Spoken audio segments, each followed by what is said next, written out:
Good afternoon, ladies and gentlemen. May I have your attention, please? Before we begin the webinar, may we inform you of the following guidelines. Only panelists, research speakers, and moderators will use the microphone for smooth implementation of the webinar. You can write your questions or comments in the Q&A box located below the screen anytime. Questions will be discussed after all the presentation of the panelists and research speakers. The webinar is recorded for documentation purposes. Thank you for your kind attention. The webinar will begin shortly. Please stay tuned. Thank you.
Good afternoon, ladies and gentlemen. Welcome to Agriculture, Food Security, and Lessons from the Pandemic webinar with the theme Challenges in Attaining Food Security. I'm Jennifer Nang, Associate Editor of Business Mirror. The pandemic's impact has been massive and deep and will be felt over the long run. The challenge it posed to the country have forced both the government and the private sector to quickly strategize to respond effectively both to the public health crisis and the economic backlash from the quarantines. The latest data on the second quarter economic performance at the height of crippling lockdowns highlighted the critical role of agriculture in the nation's survival. Despite the disruptions to the food supply and logistics networks, agriculture proved to be resilient in the face of the ongoing crisis. Many businesses in the urban areas and local government units found ways to empower farmers and fishermen by going straight to them. They bought their produce and brought them to scores of cities where outright food subsidies had to be given to households as millions of workers lost their jobs during the pandemic. The pandemic also underscored the need to ensure food security, including the social, economic, and environmental sustainability of our food systems. Good afternoon. I'm Jasper Emmanuel Arcalas, the Business Mirror's agriculture reporter. For the first part of this webinar, we will be hearing discussions from our expert presenters. And for the second part would be the Q&A session and panel discussion where questions will be answered by our esteemed panelists who will share their critical insights on the challenges and opportunities of the agriculture sector in the trying times. So please don't hesitate to write your questions in the Q&A box below as we go along with our discussions. At this point in time, let's welcome our presenters and experts in today's webinar. We have Department of Agriculture Assistant Secretary, Christine Evangelista. Good afternoon, ma'am. Thank you for joining us today. Thank you. Thank you for having me. Joining us in today's webinar is the founding president of the Cold Chain Association of the Philippines, Mr. Anthony S. Dizon. Hello, sir. Good afternoon, and thank you for being with us today.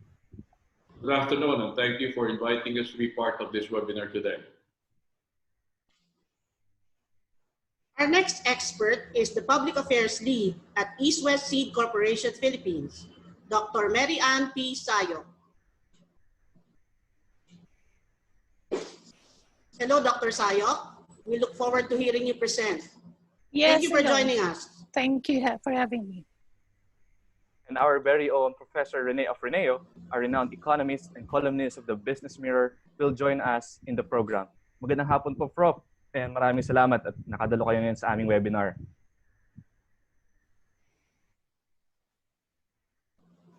Now, let's go down to business.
Now let's get down to business. Our first presenter is overseeing Kadiwa operations, including Kadiwa Online, Kadiwa Retail Selling, Kadiwa on Wheels, and the Kadiwa Petron stations that provide farmers and SMEs a venue to sell farm products. The importance of Kadiwa has been highlighted during the pandemic, as it gave the government a platform to support and empower farmers to eliminate certain layers that delay and add undue cost to farmers in marketing their produce. She is in charge of agribusiness and marketing assistance services at the Department of Agriculture. Ladies and gentlemen, let's welcome Assistant Secretary Christine Evangelista. Thank you very much, Ms. Jenny. I'd like to start my presentation. This is in line with one of the programs of the Department of Agriculture, which is the Kadiwa ni Ani at Kita.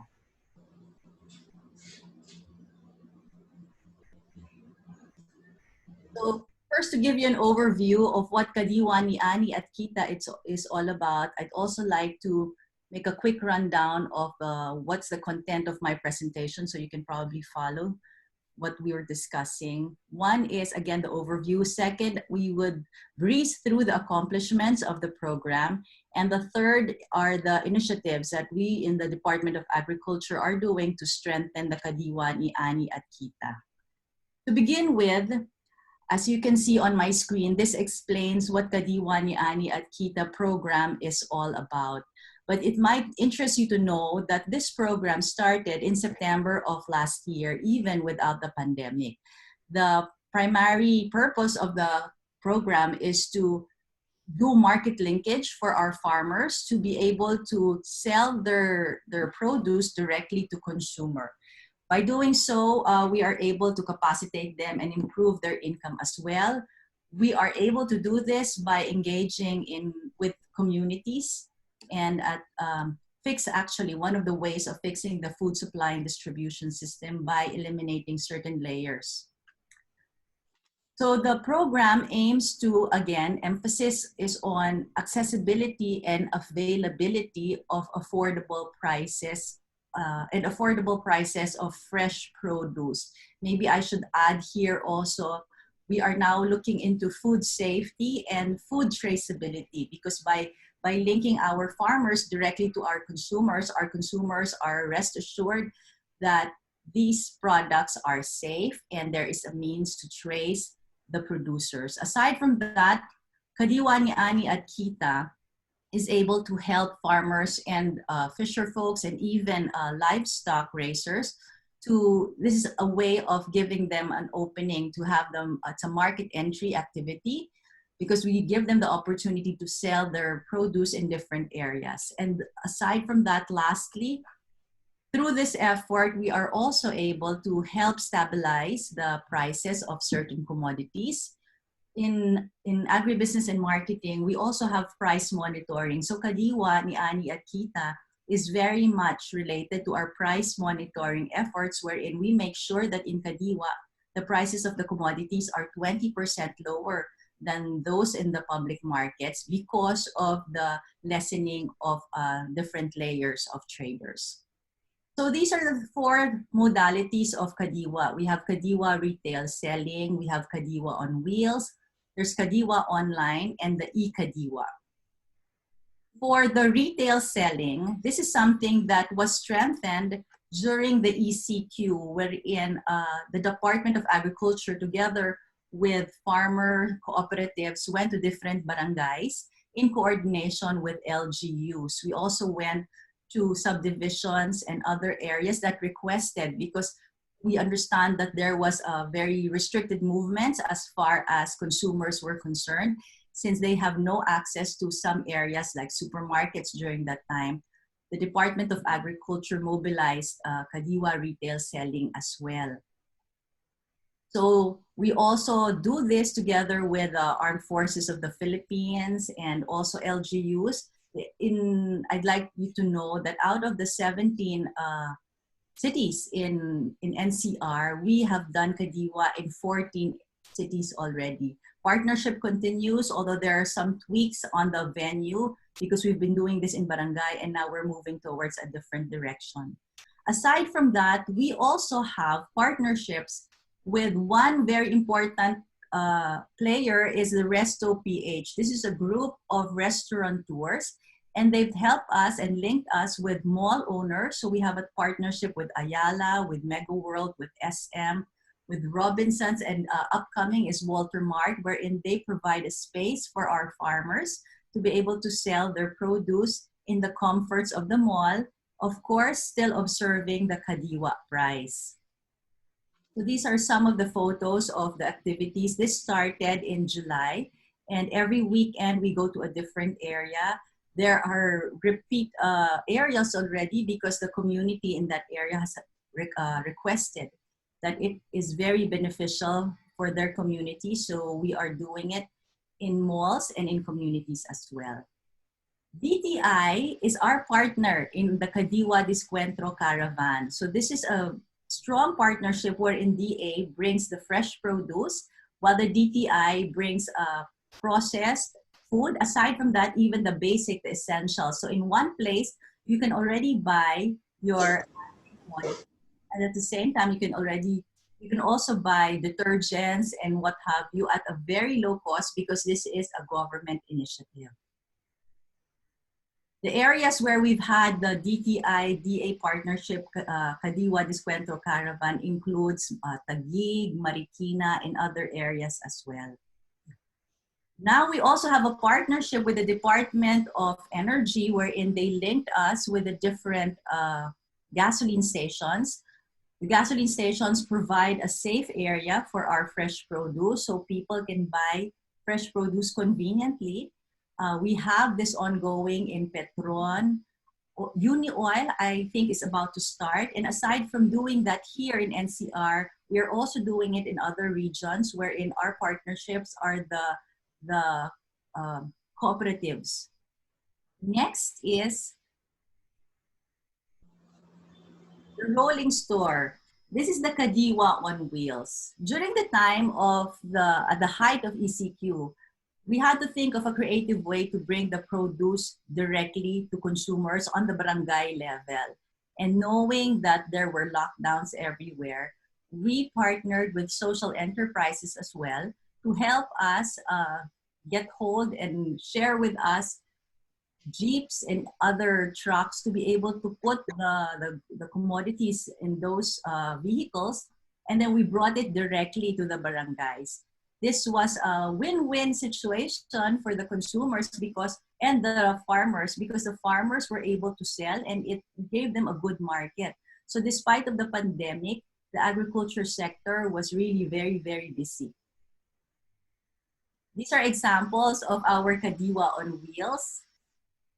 We are now in the process of getting a real truck with, a nicer branding. But during the time of the pandemic, the ECQ, we had to move fast. And we are very thankful that the private sector helped us in rolling out this project. From that simple activity, then we had repeat orders from the LGUs, wherein they saw how affordable fresh commodities can be. So that was also a window for our farmer producers to be able to sell directly to LGUs, which eventually those produce found its way for the relief packs as well.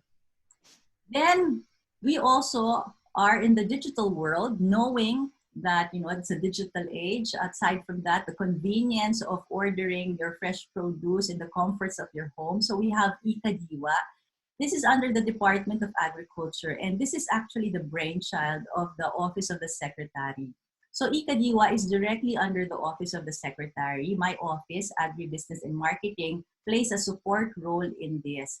You can see that there are several social enterprises who partnered with our OSEC for this program, and they have been buying from our farmers equitably to make sure also that our farmers get a good income while not sacrificing the affordability side of Kadiwa products.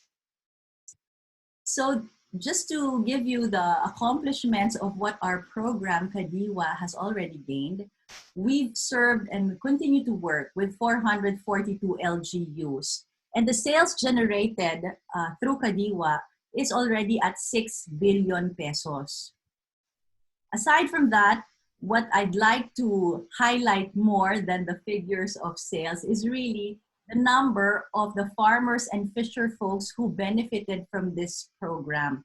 As you can see, there are 23,251 farmers already and fisher folks who were able to sell their produce through this program. And if you make that into cooperatives, that is around 4,453 cooperatives. From the consumer side, the Kadiwa ni Ani at Kita has served almost 2 million households. With that, because Kadiwa ni Ani at Kita is something that almost didn't have funding, it was more of market linkage strengthened. Now we see that if we help and capacitate our farmers and fisher folks, then they can bring their produce directly to the market. So we came up with the Enhanced Kadiwa ni Ani at Kita Financial Grant Assistance. This financial grant assistance are categorized into three. One is, to enable them as to become assemblers. They can also be consolidators, as you can see in type B. And type C shows that they can also, through this financial grant, it can jumpstart their very own Kadiwa retail store. Of course, there are certain qualifications for our cooperatives to be able to apply for this special grant of the government. And hopefully, right now we are at the point of already making a list of cooperatives nationwide. This is on a regional basis, and it's very inspiring to see that there are so many co-ops who would like to strengthen their agribusiness. So with that, we are also pushing for more budget so we can help more cooperatives capacitate them and help them also value add their produce to be able to have a more sustainable and more profitable agribusiness. So eventually, maybe I will request to share this with other people also. This is the website and how to get in touch with us in case you come across a cooperative who is interested to apply for the financial grant. The other things that the agribusiness and marketing is busy with now are, of course, we've already organized webinars because we are trying to reach several people who want to get into agribusiness. We've identified OFWs, displaced workers, even students. We've tied up with the National Youth Commission to tap our youth as well, and private individuals, because if in the event, because our grants are usually focused for cooperatives. However, we have a tie-up with our attached agency, which is ACPC, and they give loans. So that can be something that individuals who'd like to get into agribusiness can look into as well. We continue to do investment concepts, but now we're already calling it as agribusiness concepts, because in the past, this investment concept was meant for OFWs who were stationed abroad, and then they can put their money here in the Philippines in an agribusiness venture. But now that they're home, and we call them returning OFWs, we have the agribusiness concepts wherein they can be guided on what is the best agricultural business to do wherever they are, how much do they need, and even the return on investment is part of that investment concept. So with the leadership of Secretary Dar, we continue to facilitate market linkage. We conduct market and product promotion, and also we give market-related information through different medium, including, of course, social media. So to end my simple presentation, this is something that we saw, and this is very inspiring. It came from Bill and Melinda Gates Foundation, and they saw the relevance of agriculture, especially during these times. So if I may, agribusiness and investment in agriculture are the best weapons against hunger and poverty, and they have made lives better for billions of people. So it's a very simple program, but it has already generated a lot of benefits for our farmer communities. So with that, I would like to end my presentation.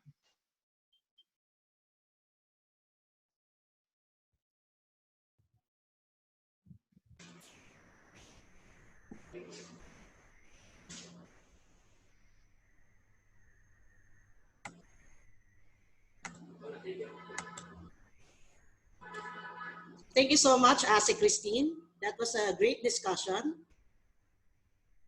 Now moving to our second presenter, who has a 40 years of career experience in the Philippine steel manufacturing industry. He is currently involved in the policy formulation and strategic planning activities of the steel industry.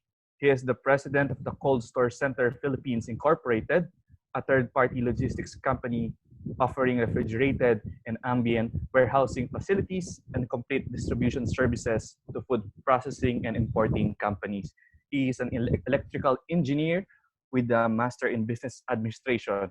He is also the founding president of the Cold Chain Association of the Philippines. Ladies and gentlemen, let's all welcome Mr. Anthony S. Dizon. Good afternoon, and thank you for the kind introduction, Jasper, and thank you to the organizers of today's webinar.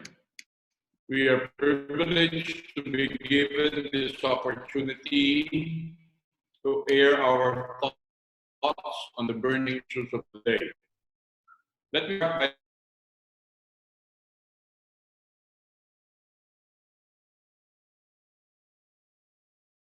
by saying that we are truly living in unprecedented industry and general human welfare all over the world.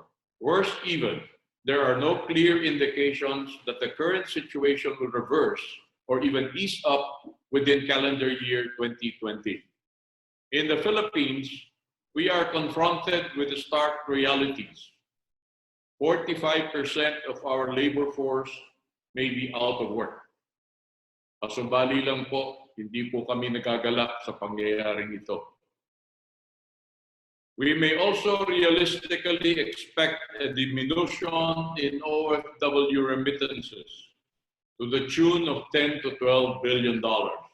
In a consumption-driven economy like the Philippines, this is a serious aberration. Worse, our government is hard-pressed to conjure innovative ways to restart the economy with scarce resources.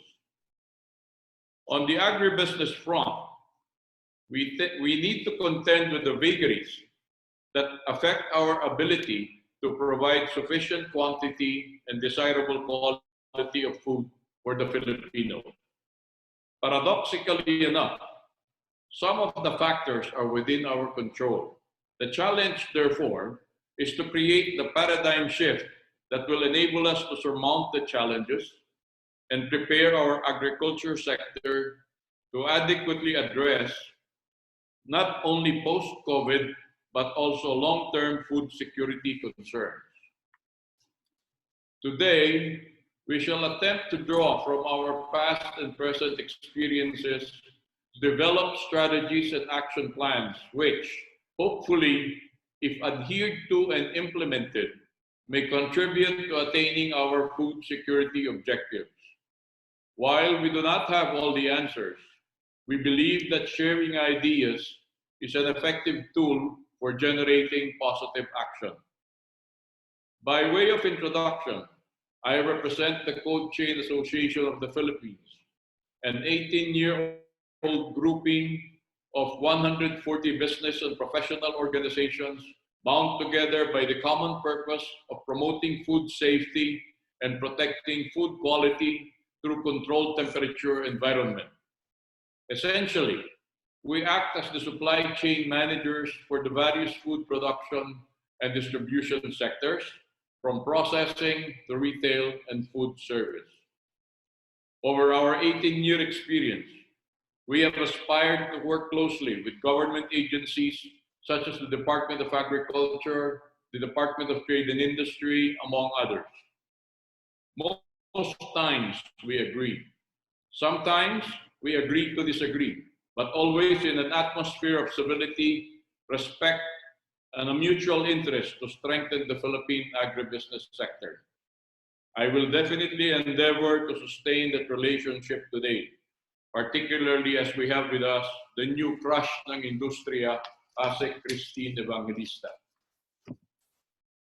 Let me jump immediately to the topic of today's webinar, challenges to food security.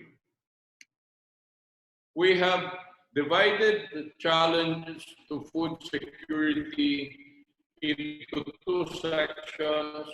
We describe them as factors internal to the industry and factors external to the industry. The first item that we would like to discuss is the issue on food waste. Why do we incur food waste? We incur food waste because there is no available supply-demand data to guide planting practice. We do not know if we are planting the right variety and the right quantities of different produce. And that is why we are witness to several instances in the past and in the present and in the recent past, where we have farmers who are forced to throw away their produce simply because they planted too much of a particular variety and there was not enough of a market to absorb that production quantity. Next, we do not have post-harvest preparation facilities, especially in areas of high-value vegetable production. As most of us may know, at the time that the vegetables are harvested, they need to undergo pre-cooling and washing to prepare them for market use. But if there are no preparation facilities available close to the fields and the production areas, then the farmers have no choice but to ship the produce in the condition that they were harvested in. And that contributes largely to food waste. Third, improper packaging and handling. I am sure that all of us have seen at one time or another the reality that vegetables are transported from the production areas to the market in plastic bags when they are supposed to be transported in packaging medium that allows them to respirate. I am sure that you have seen vegetables being transported in ambient conditions. Pinakamasama po sa lahat, I'm sure nakakita na kayo ng gulay na nakasakay sa truck na hinihigaan ng pahinante sa ibabaw. All of these activities and all of these practices contribute significantly to food waste.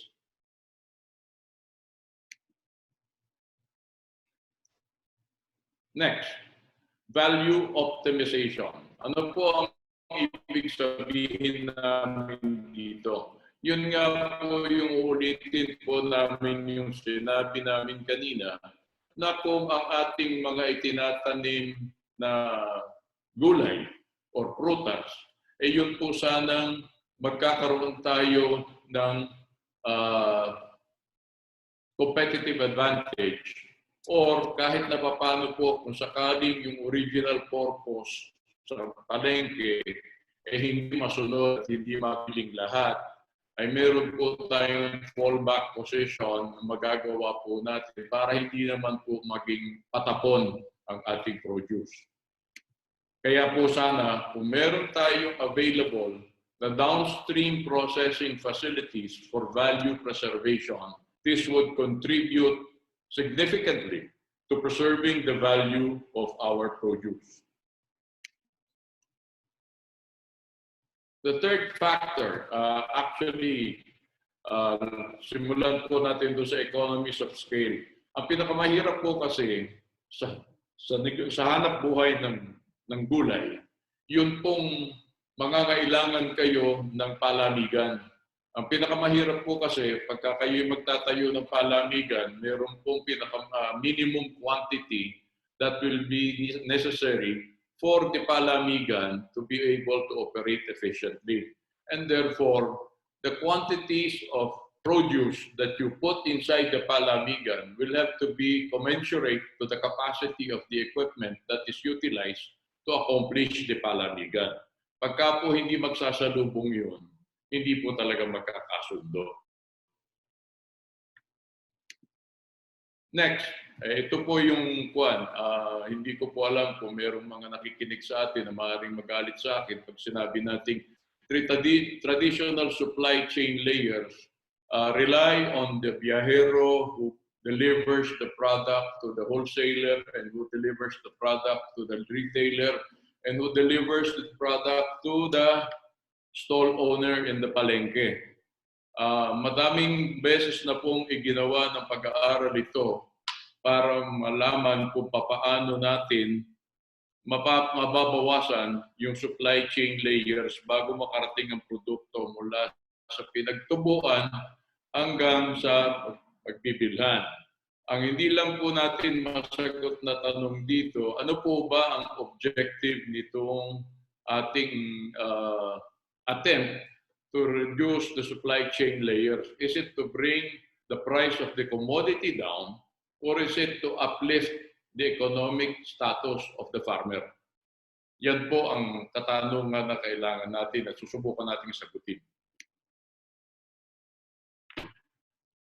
The last factor that we have relative to factors internal to the industry would be regulatory compliance to government policies and response mechanisms.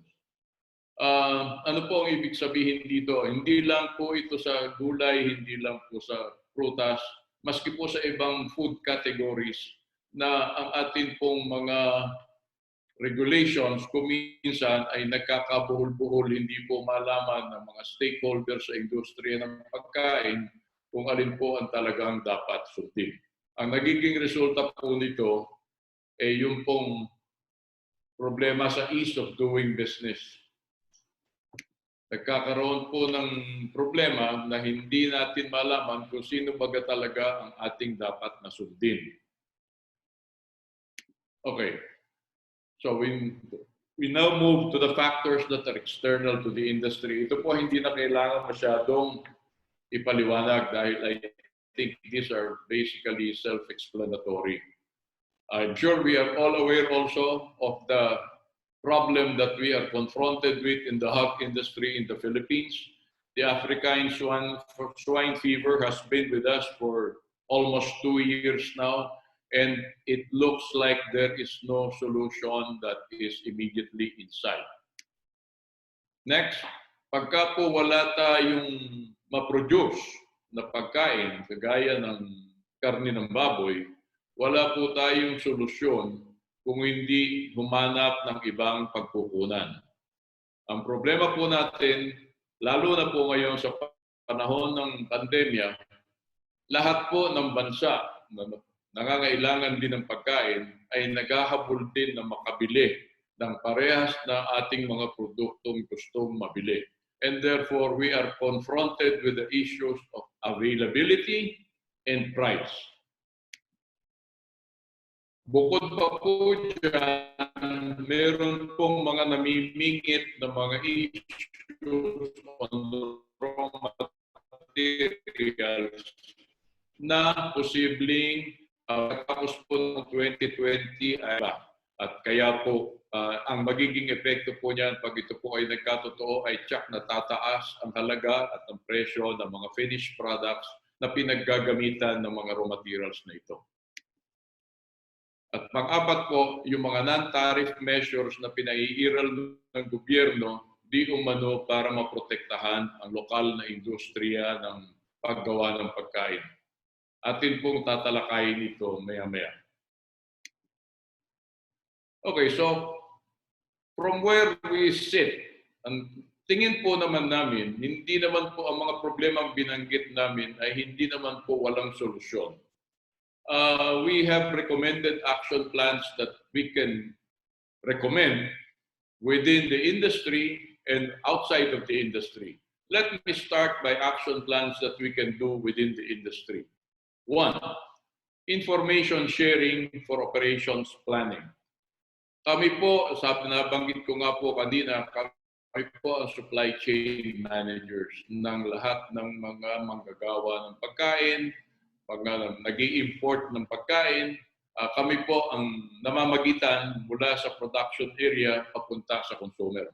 Kaya po sana makabubuti na lahat sana kami mag-usap-usap at mag-coordinate para po naintindihan namin kung gaano karami at anong klase at kailan darating ang mga produkto na kailangang ipadaan sa supply chain.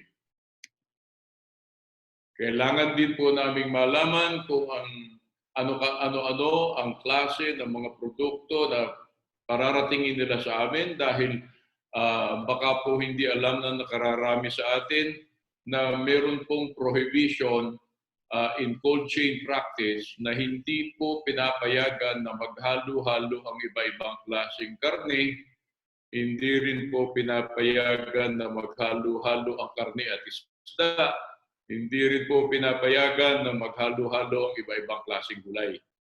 Meron pa pong isang bagay dito, yung format. Kailangan din po naming malaman kung ang darating sa amin ay nakakahong karne o buong baboy o buong baka. Kasi po, hindi po pareho ang mga working conditions na kakailanganin depende po sa format ng produkto na dadalhin sa amin. Next, strategic planning. Kami po sa cold chain industry, ang amin pong laging sinasabi, ang capacity po namin ngayon ay kulang-kulang 500,000 tonelada. Ang aming holding capacity for all types of products that will benefit from cold chain intervention. Ang tingin po namin, mayroon pang room for expansion. Kanya lamang po dahil nga sa mga pangyayari, lalo na itong epekto ng ASF at ang epekto ng pandemya, maaari po na dapat ang strategic approach dito ay ang ating mga facilities na ginagamit para sa pagprotekta ng kalidad ng pagkain ay located strategically around the country para naman po lahat ng bahagi ng ating bansa ay makinabang sa kapabilidad ng cold chain. At kasama na rin po dyan kung makakatulong na kami ay mag-provide na rin ng value-added services para yun po mga major manufacturers ay hindi na nila kailangang magdagdag pa ng capability para gawin yung mga maliliit na bagay na maaring gawin ng supply chain manager. Relationship building. Kami po ay nagsisilbi sa malalaking kumpanya na gumagawa ng pagkain.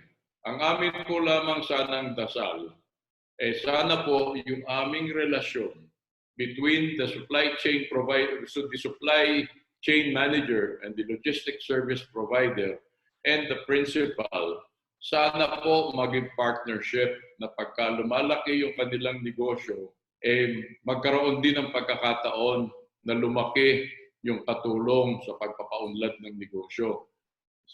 Wag naman po sana yung manatili kaming katulong, sana po kami ay makinabang din sa biyaya na ating matatamasa. Kaya nga po ang aming sinasabi, instead of integrating everything into a manufacturing operation, baka po mas magandang practice ang ating gamitin po ay yung tinatawag na outsourcing. Para po sana, ang basic philosophy po dyan ay spreading the sunshine para mas marami naman po ang makinabang. Ngayon po, andito na po tayo sa medyo matinding bahagi ng aming presentation.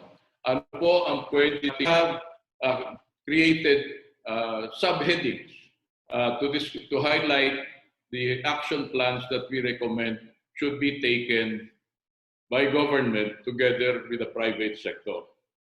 Ang sabi po namin, number 1, bakit po hindi natin ma-practice yung cooperative or commercial farming rather than plantitos y plantitas?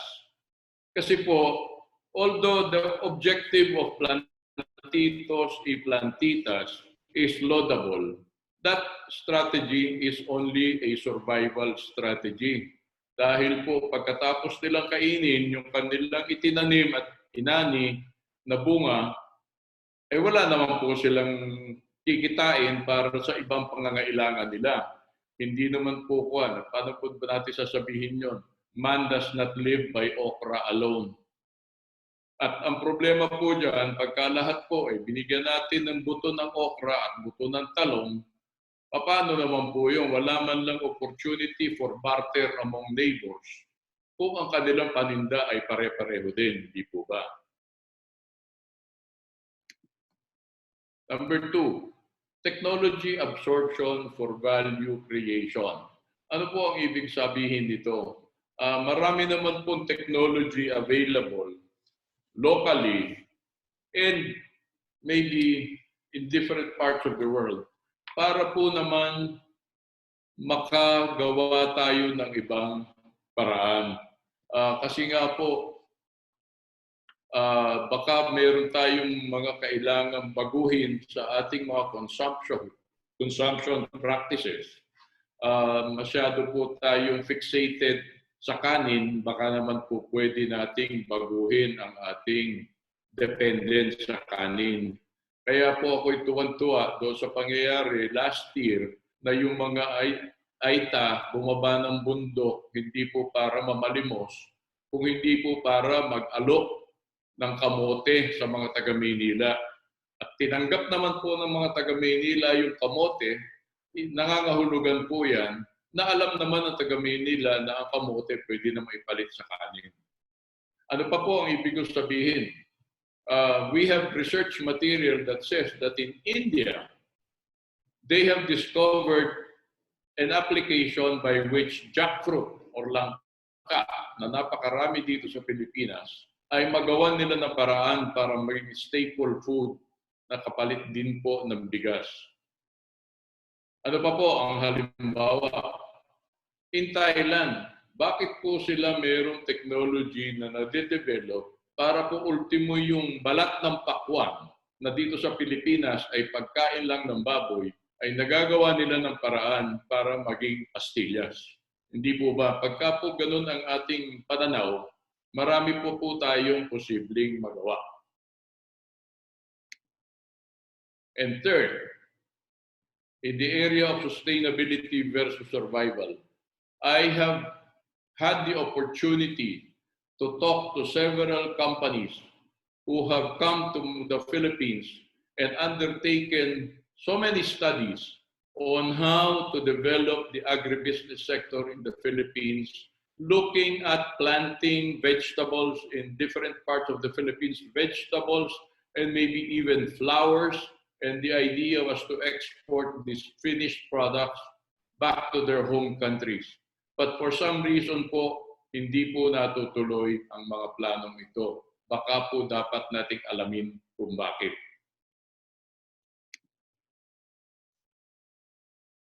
Second area, ito po medyo hindi masyadong magandang pakinggan.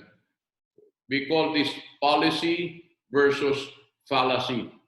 Kasi po paminsan-minsan nagkakaroon po ng difference in opinion ang private sector, ang industriya at ang gobyerno sa pamamaraan ng paglabas nila ng policy, ng polisiya ng gobyerno na walang sapat na o matibay na panuntunan kung paano po i-implement ang mga polisiya na kanilang ipinalabas. Ang isa pong example dito na bagong pangyayari lamang ay yung pong Administrative Order 24 ng National Meat Inspection Service na ang layunin po pahirapin ang proseso ng pag-a-apply ng import permit sa pagbili ng karne sa labas ng bansa.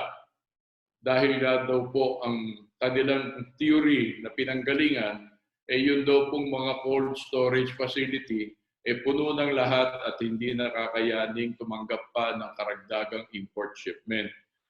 Naipaliwanag na po namin ito sa gobyerno na maaari nga pong sa sandaling panahon ay nagkatotoo yun dahil nga po sa epekto ng ECQ sa industriya at sa purchasing habit at purchasing ability ng consumer sa Pilipinas. Pero yun pong pangyayari na ginawa nilang basihan para ilathala ang AO24 ay hindi na po makatotohanan noong panahon na ito'y pinag-uusapan. Nakinig naman po ang gobyerno at ang AO24 ay hindi natuloy. Pangalawa po, nasabi na rin po sa lahat media na ang gobyerno ay nagbabalak na maggumasta ng 2 bilyong piso para magtayo ng Agricultural Commodity Examination Area sa 5 lugar sa Pilipinas. Ang amin pong posisyon dito, hindi po kinakailangan na gastusin itong perang ito para lamang po magampanan ang sinasabi nilang dapat na maging papel ng kanilang commodity examination area.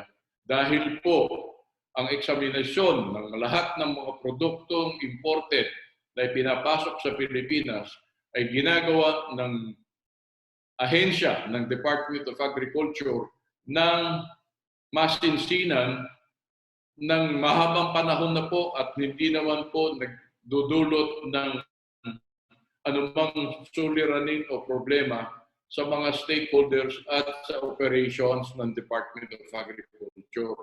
So para po tayong magsasayang ng 2 bilyon because this is an overreaction to a problem that was supposedly brought about by other sectors in the industry.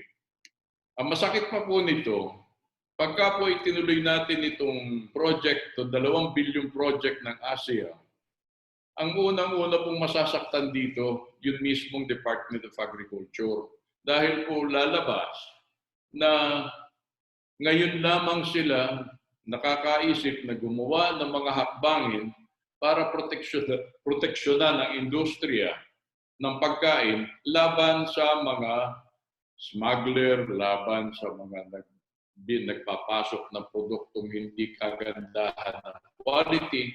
Pero ang sabi po kasi ng Republic Act 10611, which is the National Food Safety Act of 2013, 150 days from the issuance of the implementing rules and regulations of RA 10611, dapat po lahat ng examination, inspection mechanisms nakalagay na po at ready for implementation na.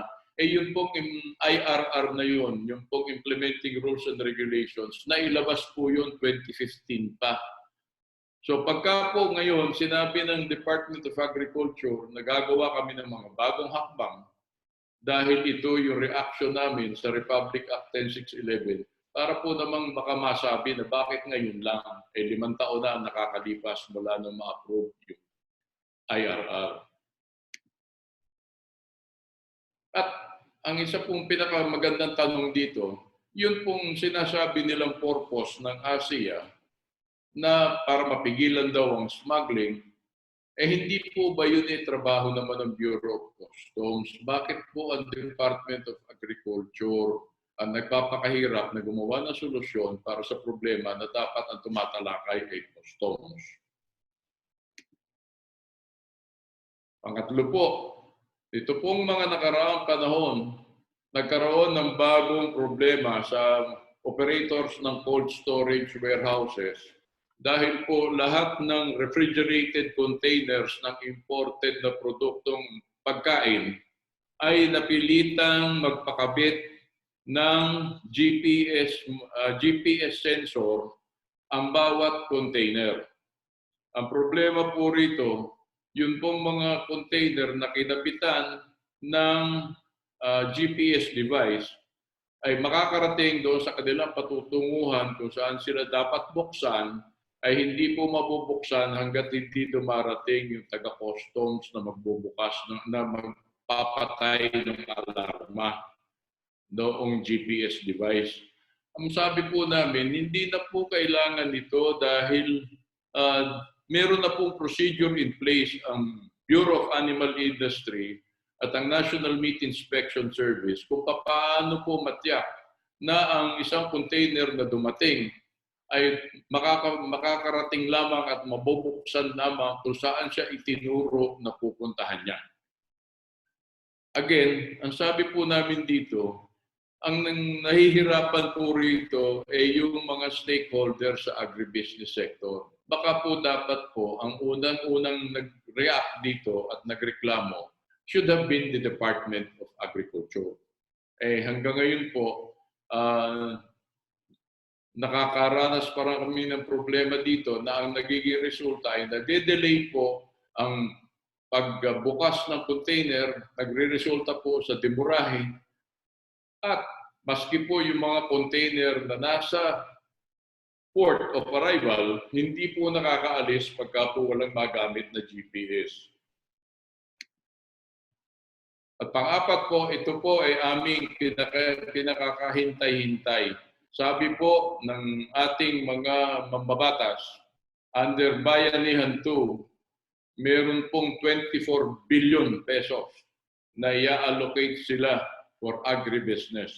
Ang amin po lamang pakiusap dito, baka naman po pwedeng konsultahin nyo ang private sector kung papaano natin pwedeng magamit ng mahusay itong perang ito para sa ipuunlad ng ating agriculture sector. The last item, we suggest that management contract arrangements might be made between the Department of Agriculture and private sector organizations to enable rationalization and judicious operation of idle or underutilized government agribusiness assets. Sa ngayon po sa aking listahan, meron pong at least 3 na unutilized government agribusiness assets na sana po kung napaandar ng maayos at naitatag ng maayos at napaandar ng maayos ay malaking kapakinabangan sa food supply sector ng Pilipinas. Pero hanggang ngayon po, makalipas ang maraming taon, hindi pa po napapakinabangan itong mga government agribusiness assets na ito. On that note, hindi ko na po masyado pang pahahabain. I will be more than happy to answer any questions that may be fielded later on. Let me just close by saying that, needless to say, drastic problems require drastic solutions. Our food security problems are bound to get worse before they get better, particularly as we continue to struggle against COVID, ASF, avian flu, among others. Nonetheless, there seems to be a silver lining. We are probably better off than some other countries because Filipinos are more compliant and less maverick. If there is something positive that we can draw from this pandemic, it is the realization that we all need to summon a common resolve. Therefore, the challenge to all of us is to recognize that what we are up against will require us to embrace change as the new normal, and we need to move together in unison to realize the desired impact of that change. Kaya po ang panawagan namin, sana magkaisa na tayo sa pagharap sa hamon ng kasapatan ng pagkain sa ating bansa sa hinaharap. Huwag na muna tayong magtalo, huwag na muna tayong maglaglagan. I shall leave you with a couple of nuggets of wisdom.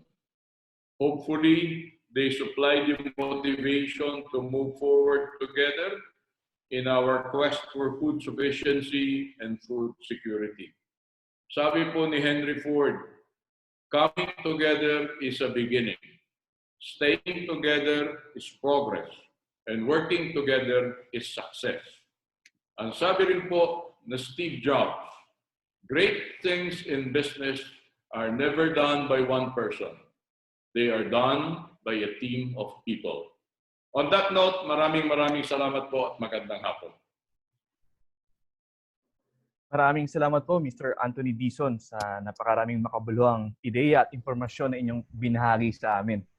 For sure na that was a lot of information and ideas shared by our two expert presenters. Before we proceed to the second part of the webinar, we will have a quick 5-minute break.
Maligayang pagbabalik po sa ating makabuluhang webinar ukol sa mga problemang kinakaharap ng bansa pagdating sa produksyon at supply ng pagkain sa gitna ng pandemyang COVID-19.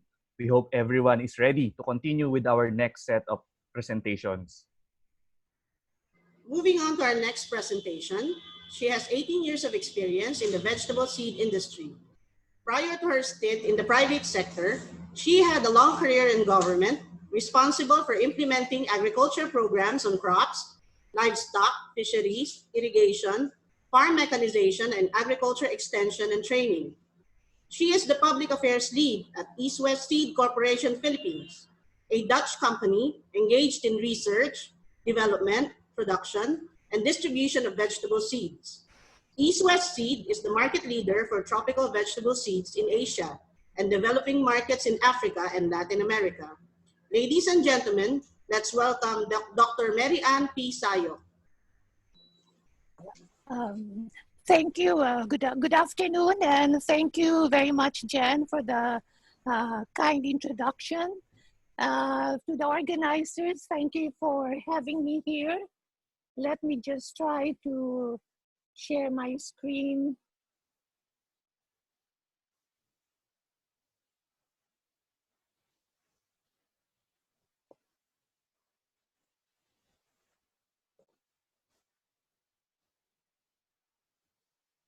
Okay.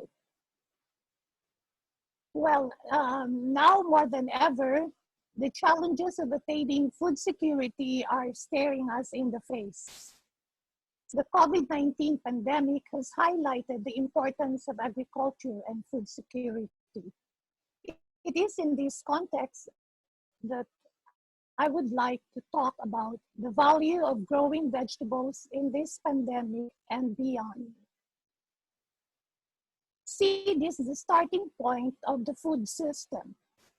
East-West Seed founder and 2019 World Food Prize laureate Simon Groth believes that a good seed can change the lives of millions. Let me tell you briefly about East-West Seed.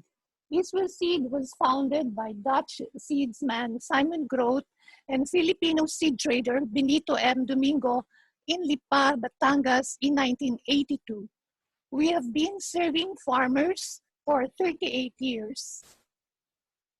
East-West is one of the largest vegetable seed companies in the world.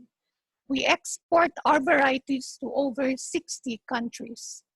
Our mission is to increase the income of smallholder farmers through high-quality seeds and knowledge transfer and promote the growth of the tropical vegetable industry. In 1985, we introduced the first locally developed commercial vegetable hybrid in the Philippines called Ampalaya Jade Star. We carry 105 varieties of vegetables in our portfolio. The top 5 are onion, pumpkin, tomato, bitter gourd, and corn.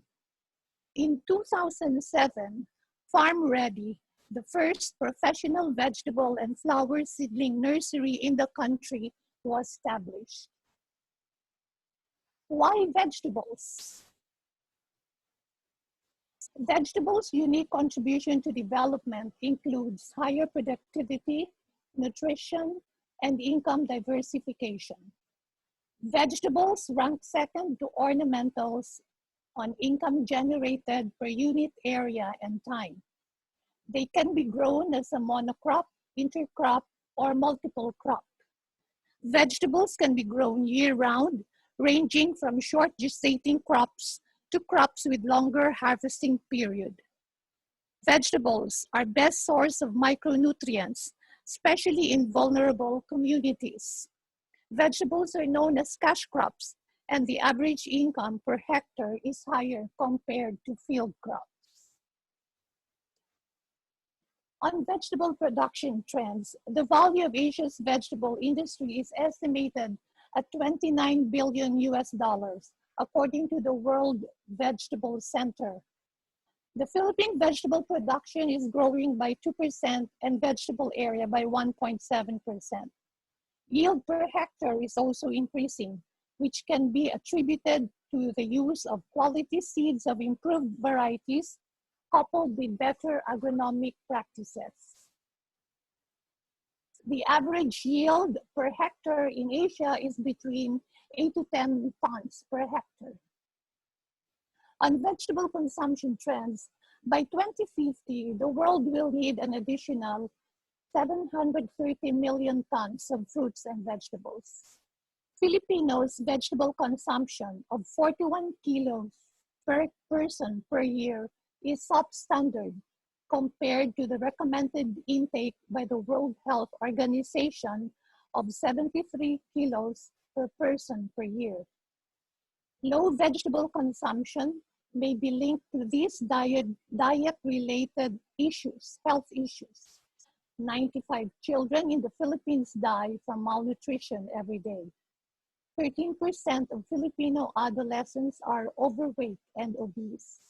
1 in 2 adult Filipinos have high cholesterol. How did the vegetable industry fare during the COVID-19 pandemic? During the lockdown, movement of agriculture inputs, farmers, and food was hampered. Due to the closure of businesses, there was a decrease in wholesale buyers of vegetables. The upside is there was an increase in the number of direct farmer-to-consumer channels. DA's Kadiwa program generated at least 2.38 billion pesos in revenues for farmers. And according to ASEC Evangelista, the value purchased was amounted to 6 billion pesos. E-commerce became the norm, where sales are made through websites, mobile apps, and social media. There is a stronger nationwide call and support to the Plant program of DA to strengthen the country's food security. The lockdown has encouraged more people to grow vegetables in their homes. In support of DA's program on urban agriculture, the Philippine Seed Industry Association and its member seed companies implemented the Gulayan sa Syudad program. 4 community vegetable gardens were established in Caloocan, Manila, Las Piñas, and Novaliches, Quezon City. This is a partnership project with the DA, PSIA, and selected LGUs. Another urban agriculture project is called Stables and Greens, an agri-livestock integrated support to COVID-prone areas, or ALIS COVID. 6 200 square meter stables and greens gardens were established in Lipa City, Batangas. Each garden can produce vegetables, meat, and eggs for the community. This is a collaboration project of East West Seed, the International Training Center on Pig Husbandry of DAATI, and selected LGUs. Shown here, let's see. Okay. The other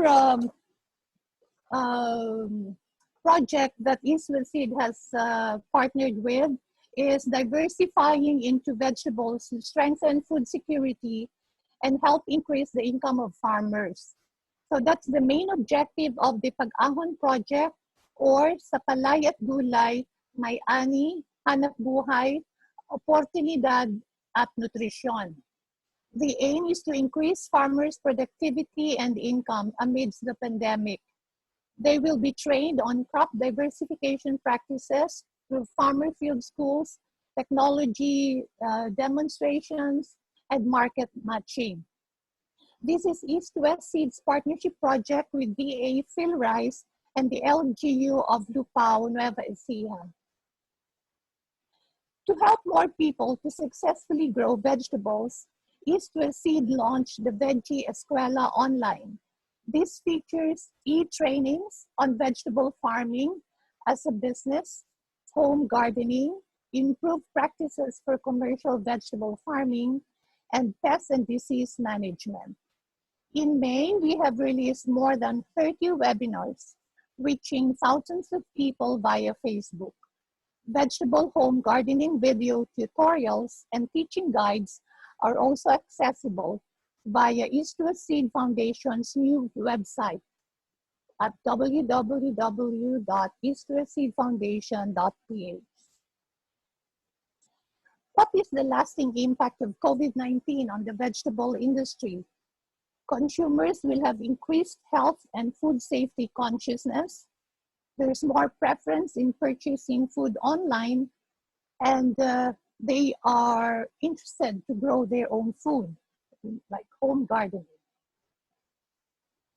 Now, what does this mean for the smallholder vegetable farmers who produce majority of our vegetable requirements? To enjoy the economic benefits of vegetable farming, farmers must produce what the market wants: quality, variety, and food safety. Government and the private sector can help improve smallholder skills through training on good agricultural practices and use of digital tools. We also need to advocate increased vegetable consumption by promoting home gardening, urban agriculture in communities, and discover new and creative ways of cooking vegetables to make them more attractive to the young people and children. And also partner with retailers, e-commerce channels to feature health benefits of vegetables. To improve profitability, we need to promote the use of quality seeds of improved varieties and adoption of sustainable crop production, protection, and post-harvest technologies. It is also imperative to modernize the food supply chain through good post-harvest and storage facilities, reducing the layers of traditional supply chain by having direct contractual arrangements between farmers and retailers. This was adequately discussed by our previous speaker, Mr. Anthony Dizon. There is also a need to get farmers organized to form marketing clusters and pour in more investments in the supply chain. I would like to share with you two success stories of Israel Seed farmer heroes on how vegetable farming changed their lives. Nestor Calao is from Lipa, Batangas. He started growing vegetables in 1990. He used to be a tricycle driver. Now he plants 25 hectares of land to vegetables. He earns 3.9 million pesos a year on hybrid bitter gourd Galactica and 4.2 million pesos on hybrid tomato D-Max. He exclusively plants hybrid varieties as this gives him higher yield and better income. He employs at least 200 individuals from the community each cropping season to do the land preparation, planting, and harvesting. Meet a woman farmer entrepreneur, Victoria Motril from Soxargen, Mindanao. She bought 6 hectares of land out of her savings as overseas worker. She was encouraged to go into vegetable farming when she attended a techno demo field day organized by East-West Seed. Her first venture was in eggplants, Bulacania long purple, and jackpot. She employs modern farming techniques. She was named Magsasakang Scientista by DA and DOST card, and she was able to send all her children to school through vegetable farming.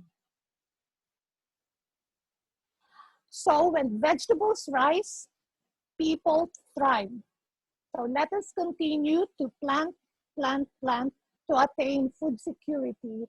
And to add to the parting words of Mr. Anthony Dizon, partnership is very important. So I would like to quote Helen Keller, alone we can do so little, together we can do so much. Thank you very much for your kind attention.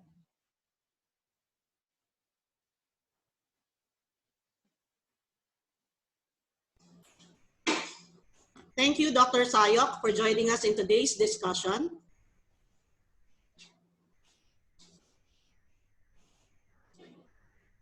And down to the final presentation today, he is a noted economist and a Business Mirror columnist and a former dean of the UP School of Labor and Industrial Relations, or UP Soler.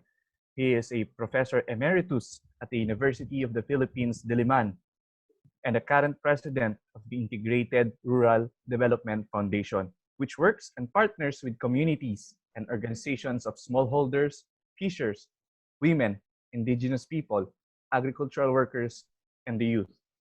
He is also the president of the Freedom from Debt Coalition. He authored the book titled Green Jobs and Green Skills in a Brown Philippine Economy, which was published by the International Labor Organization and the UP Press. Ladies and gentlemen, let's all welcome Professor Rene of Reneo.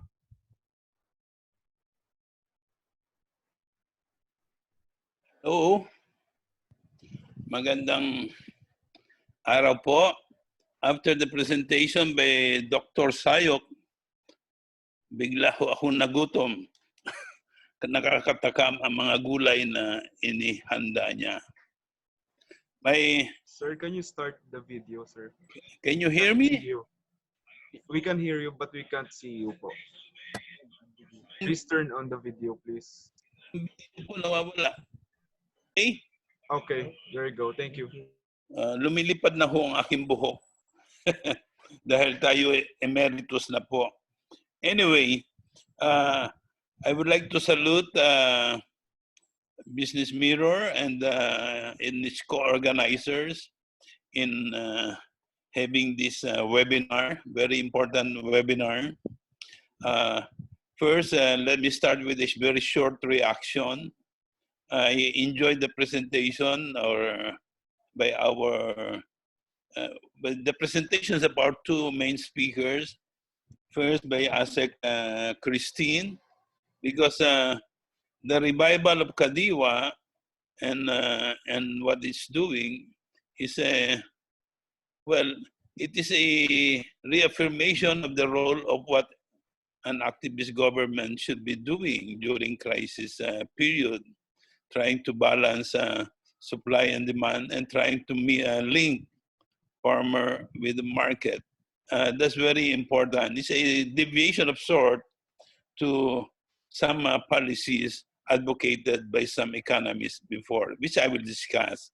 Second, I enjoyed the presentation also of Mr. Dizon, cold chain storage. I remember very well the problem we encountered in Iloilo summer. After the Yolanda, we were trying to help small fishing communities. Sometimes they can catch they can have good harvest of fish, but they get so little, and they cannot preserve the fish because they don't have these facilities. And those who have facilities are those with connection with the Binondo group. Similarly, we have a similar situation in Sorsogon where IRDF operates, especially in Matnog, and people there are complaining the price of fish is so low, and that's why we pointed out that we agree with Mr. Dison. There's a need to set up these facilities all around the country. Now, let me proceed to a very short presentation, but a bit heavy because I'm discussing what I think should be the directions of general directions of agricultural policy in COVID times and even in post-COVID times. Okay, let me go to my presentation.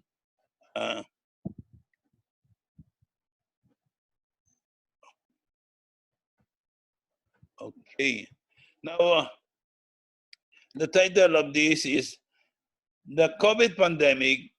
It presents as a crisis, but it's an opportunity to rebuild Philippine agriculture.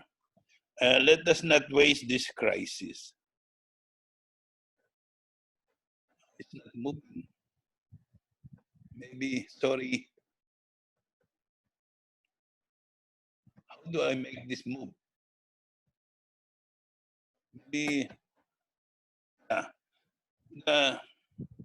well, first, the reality is food security. Let me go first one. Right now, Mr. Dixon was correct. Everyone now is talking about their respective national interests. We are now in the era of global distancing. Countries are distancing from one another. And philosophy now is my country first. So there's a global battle to protect national constituencies. I think we see it in the rise of right-wing populism, crisis of free trade, and economic protectionism. I was surprised in the case of American politics. Donald Trump is talking of America first, and yet Biden's answer is make it in America. But what's the difference between the two? And this protectionist battle is now extended in agriculture. Countries are stocking up on food and essential items. Vietnam, last year and early this year, you must have heard, stocking up rice. It will not be easy for them to decide whether to export or not. On the other hand, you have China hoarding the water of Mekong upstream, and so there's a problem of what will happen to the downstream Mekong countries, Vietnam, Laos, Thailand, and Cambodia. And Europe and America, you see there are ongoing talks in the WTO, and still they do not want to give up on farm subsidies, very big subsidies to the farmers.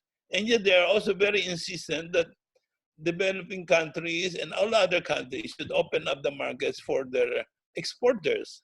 And on the other hand, this was also mentioned by Mr. Dison, countries left and right imposing tariff and non-tariff barriers. Our neighboring countries, especially Thailand, they are well known for uh, having so many disputes in the WTO.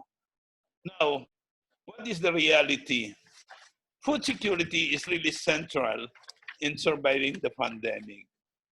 For the Philippines, I think I've just, you all know this, for the government, how to get food to the masses, and hopefully you have this kadiwa. But you see, the report of the social weather station is very worrisome. 21% of the, or 5.2 million families are experiencing involuntary hunger. And yet, on the other hand, despite the good reports by our friends from East West and others, the situation of many, many farmers are precarious. We know this because we are part of a major coalition of farm organizations that are meeting with their secretary and with the Philippine Council for Agriculture and Fisheries, and they're voicing more or less the same issues. And then on the other hand, we all look up to the possibility that the agricultural sector, unlike manufacturing and services like tourism, can be the engine of growth for the Philippines, the job creator in this COVID time. And then may I remind people that not all people in the countryside are farmers or landowners or small farmers. Majority, in fact, are landless rural poor. And you have also coastal poor and upland indigenous farmers. I don't know whether our government is thinking of programs for them, but you see from what the anecdotal stories that they're getting, they're the poorest of the poor and they're not getting enough assistance or amelioration assistance. This is policy fund. Some government officials, they love to talk about, let's go back to the old normal. But what is the old normal? This COVID social distancing and global distancing are likely to continue beyond 2021, and even if a vaccine is found or developed. And in the meantime, let me remind you that our agricultural sector, despite the possibility of growing and expanding, has come to this very bad situation. We are now a net agricultural importing country since 1995, when we joined the World Trade Organization, by the way. And in 1994-95, I was there in the Senate hearings on the beauty of membership and so on. And all those beautiful forecasts made by our economists then, well, nothing happened about them. In the meantime, the trade deficit every year keeps growing. I need not go into the details, but we all know some of the reasons for this agri debacle. Aimless global integration. There's nothing wrong with making trade with the world, reaching out with the world. But if you have no clear vision on how to conquer the world, there's something else. I remember Senator Blas Ople, after the passage of the ratification, they passed this vote for ratification of the WTO. He said, his words is, now we need a field marshal. A field marshal, so we'll coordinate everything in order to manage the war against globalization. And of course, after that, the Senate and the House, they passed this Agricultural Fisheries Modernization Act, providing billions of pesos every year. Nothing happened. You have this series of corruption which corroded the trust of people on the government. You have the mangled CARP implementation. We all know this. We have one of the longest agrarian reform program being implemented in the world.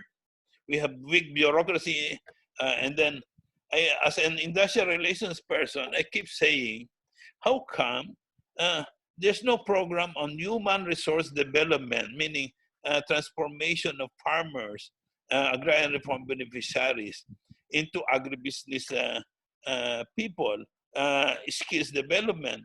They only talk of support services. But you see, you need to transform people in terms of mindset, in terms of attitude, skills, know-how. At present, we have this policy directions dilemma. The Department of Agriculture is talking about plant, and yet we have this rice tariffication law, which means import.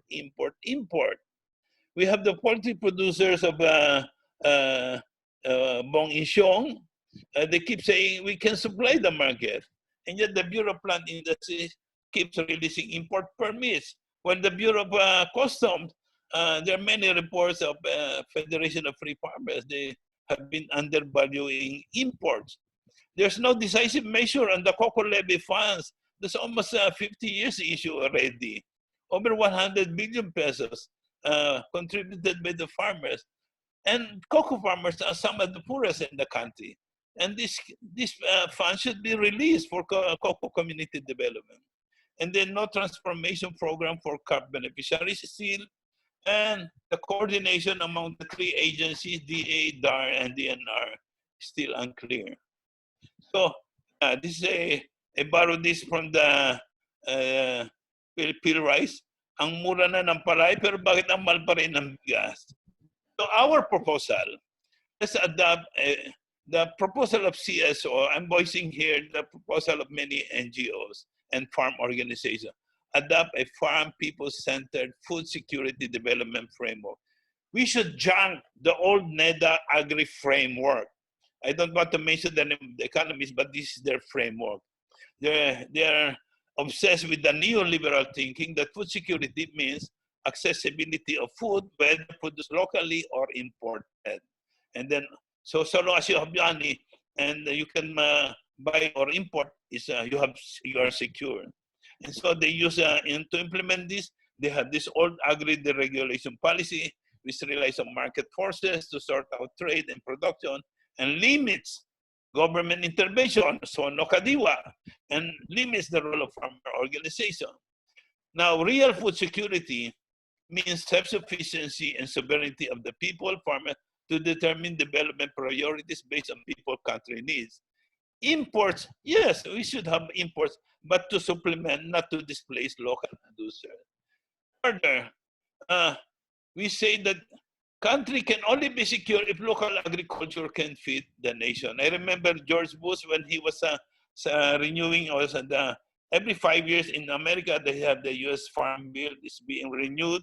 And then in one of the signing of the Farm Bill, George Bush said, America is secure because we can grow our own food.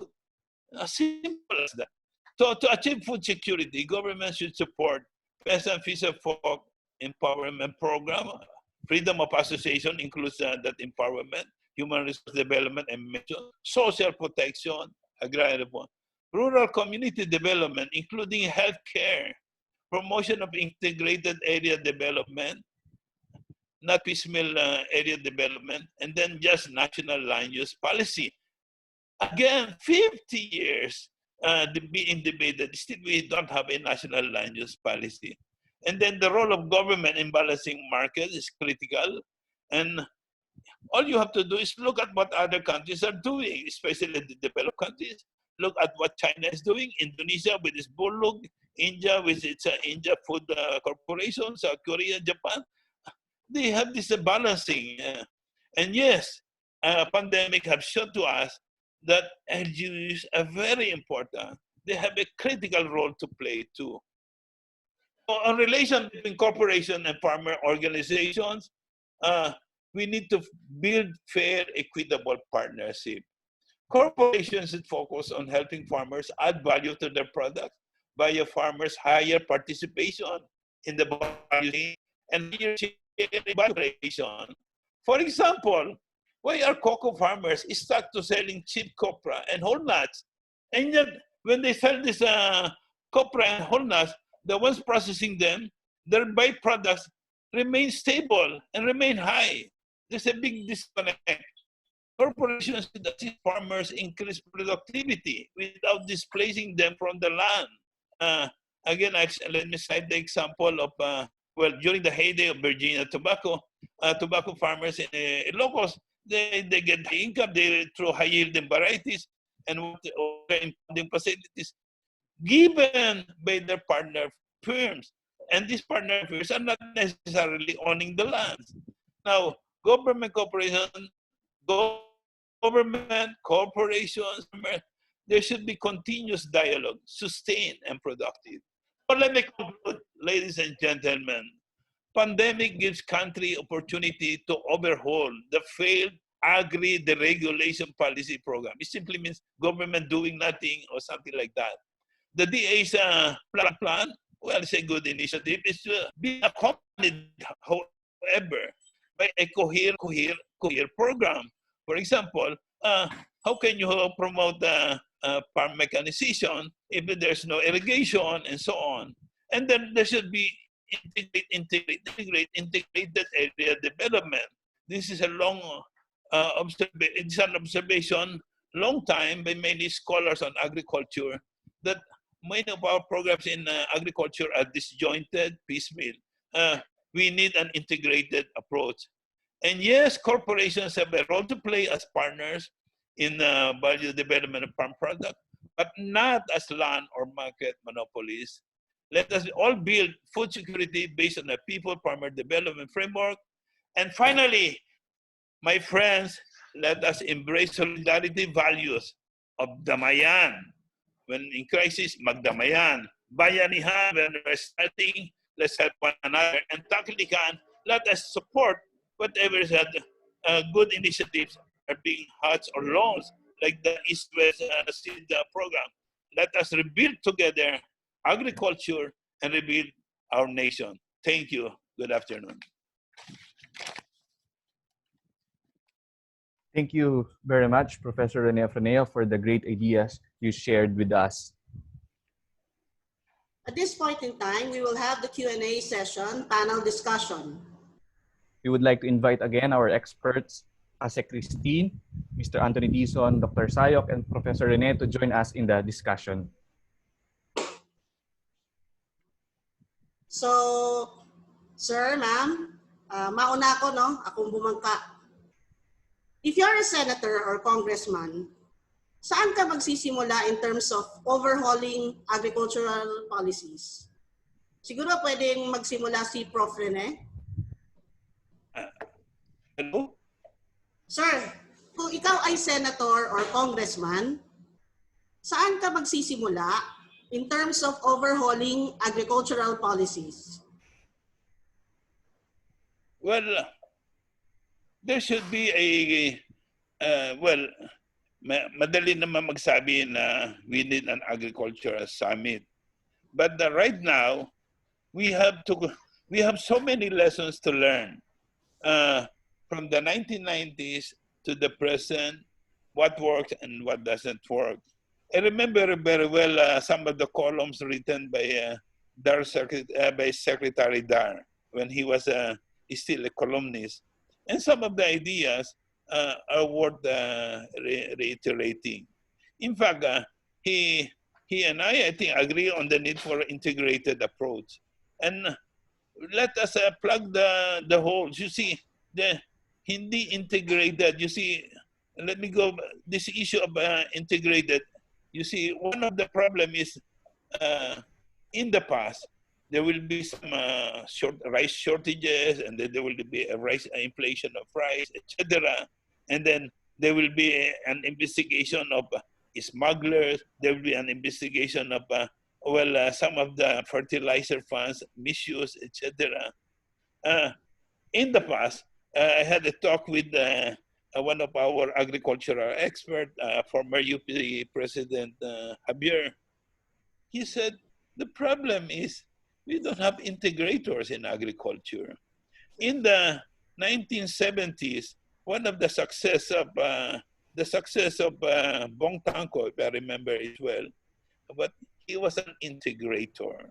But he was very much opposed when the World Bank tried to introduce this structural adjustment program in 1980, 79, 1980. This reducing government role, in NFA, etc. You all need a balancing of this. And then a good starting point, really, you see there is a whole range of proposals coming from the coalition of farmer organizations and CSO, and including traders, small traders, millers, and so on. Let us consult them and let us put this all together. But I tell you, in terms of lessons, in terms of what to do, we have so much. But let us have a holistic, let us synthesize all of this, and let us all move forward.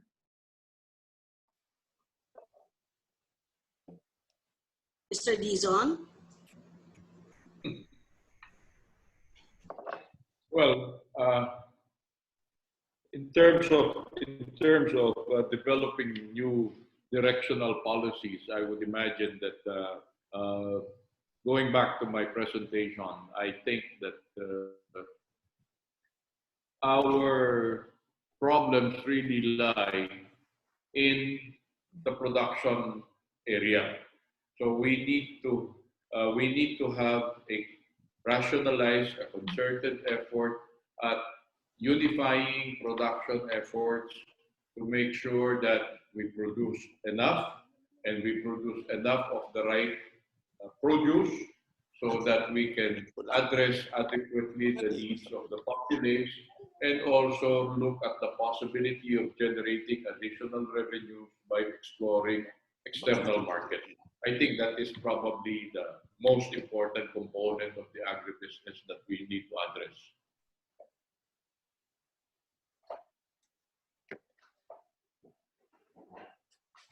Dr. Sayok? Yeah. I think we have already a lot of laws and regulations pertaining to agriculture. If we look at AFMA, the Agriculture Fisheries Modernization Act, it's comprehensive. But I think the problem is on the implementation. There are a lot of laws with implementing rules and regulations, but they are not actually being implemented. And also harmonization of these different laws. I think that's what we would need.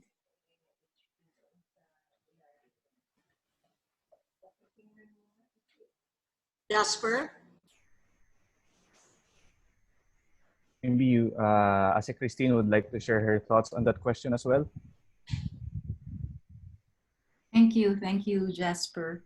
Well, looking at it probably from a different point of view, but very similar approach. One of the things that I'd like to add to what everybody said also is the strengthening of, I believe, if we knew what was being planted where and properly connect it with the market, then the issues of oversupply will be addressed. The issues of deficiency also will be addressed, because an abundance of a certain product in one place will mean addressing the needs of another area as far as regional food sufficiency is concerned. So one of the things I think that we should also look into in the department is a reliable, updated, and very comprehensive database of our farmers, producers, all the agri-producers for that matter, and properly link them to the market so that eventually we can move towards the direction of a market-driven planting, and even in raising livestock for that matter. Yung isa sa mga problemang na-highlight nitong pandemic ay yung problema po natin sa agriculture infrastructure and logistics, lalo na't isang archipelago po yung Pilipinas. Tulad na lamang po yung hirap ng pagdadala ng mga gulay mula sa norte, gawa ng movement restrictions. Ganon din yung mga mungkahi na magdala ng karning baboy mula Mindanao patungo sa Luzon upang matugunan yung kakulangan ng supplies sa Kamaynilaan at karatig na lugar. Para sa lahat po nating eksperto at panelists, ano po sa tingin ninyo yung mga maaaring partikular na hakbang ng gobyerno at pribadong sektor upang lalong maisaayos at mapaganda yung ating infrastructure at logistics agriculture? Kailangan po ba ng dagdag na pondo mula sa parte ng gobyerno o kailangan po ba tayo mag-PPP investments para ma-improve itong mga problemang ito? Pwede po tayong siguro magsimula kay Asik Christine. Yan po nga ay isa sa mga naging challenge no, na lumabas. Naging very evident during the height of the ECQ because we've seen how the movements of products will greatly affect the demand and the supply of commodities, agri-commodities in areas, especially like in NCR na hindi po tayo agri-producing.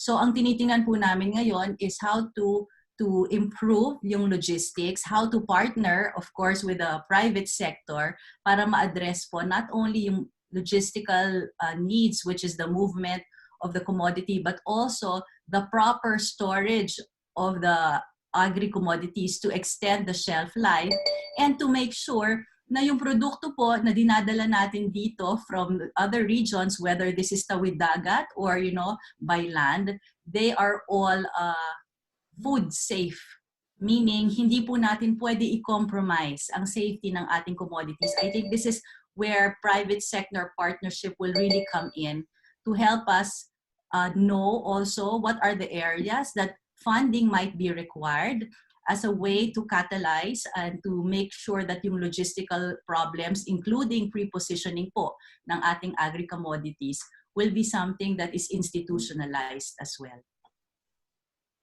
We may go on to Sir Tito. Sir Dizon, what are your thoughts po?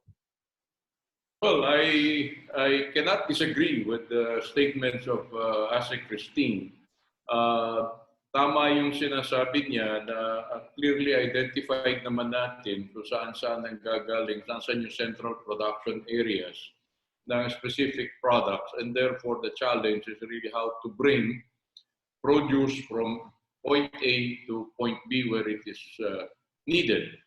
And therefore that implies that you need a very strong logistics network to be able to accomplish that. And part of the logistics network will always be mukhang baka magmukha kung self-serving dito. Pero one of the most important components of the logistics network for perishable food is really controlled temperature environments. No? And I'm saying that if we are able to create a network of cold chain facilities around the country, by doing that, we are able to accomplish several objectives. Number one, you are able to stabilize the shelf life of the product, meaning that you can make the products last longer. Number two, you will be able to transport products more efficiently because they will be subject to less variability during the process of transfer. And number three, you can bring your products to the different parts of the country when they are most needed. Again, bago lang magalit sa akin si Asik Christine, babanggitin ko na rin na ang isang problema natin dito, maski ang DA ay hindi magkasundo-sundo kung ano ba yung tamang pamamaraan para gawin ito. I attended a meeting with the department once, and maniniwala pa kayo that an issue that was placed on the table was paano magbiyahe ng buhay na baboy galing sa Mindanao papunta ng Luzon. Sa akin lang pong pananaw, unang-una, napakarami ng problema ng paano mo itatawid yung baboy mula sa pagpalagay na natin na yung baboy pinatubo mo sa bukid noon, itatawid mo, dadaan ng checkpoint para makarating sa puerto ng Cagayan de Oro. Pagdating sa Cagayan de Oro, para mo maisakay sa barko yan, napakaraming permit na kailangan. Pero ang pinakamalaking problema po niyan, pagdating ng buhay na baboy sa Maynila, dadalhin mo yan sa single A slaughterhouse na ang common practice, kinakaladkad yung baboy sa sahig at hindi po nila ginagamit yung mga pananaw na kailangan sundin para mag-comply sa National Food Safety Act. Yung po mga ganung bagay-bagay, doon po nagkakalituhan minsan. So kung magagampanan po lang natin, if we can apply the policies consistently and judiciously, I can imagine that we have moved several steps forward towards the attainment of food security. Thank you, Sir Dixon. Can we get your thoughts, Dr. Sayo, on the question po, lalo na importante yung pag-transport ng binhi sa iba't ibang parte ng ating bansa. Yeah, thank you, Jasper.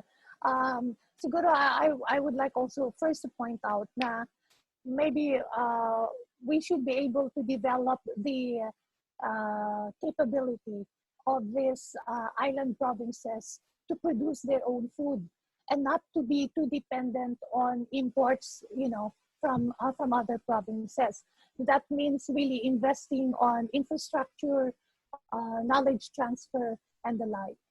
Apart from this, of course, there are really areas where they are more productive because some crops, are very suitably grown in their areas. I think we should be able to see it through a food system approach. The commodity roadmaps are good, but I think they should be interconnected and form part of the food chain. And the logistical aspect should always be a part of these commodity roadmaps. And next is, I think we need to align the build program to the plant program. They should be alignment because they cannot be taken in isolation or independent from one another, from each other. Thank you. Thank you very much, Dr. Sayo. Can we go now to Professor Freneo? Sir, ano pong tingin niyo? Maganda yung sinabi ng mga naunang speakers. We need to connect itong mga problema sa mobility ng mga goods, sa infra, and also sa issue po ng industrialization. Kasi yung ang success ng maraming bansa sa agriculture is really yung connection ng agriculture sa industrialization because yan ang susi sa higher value creation.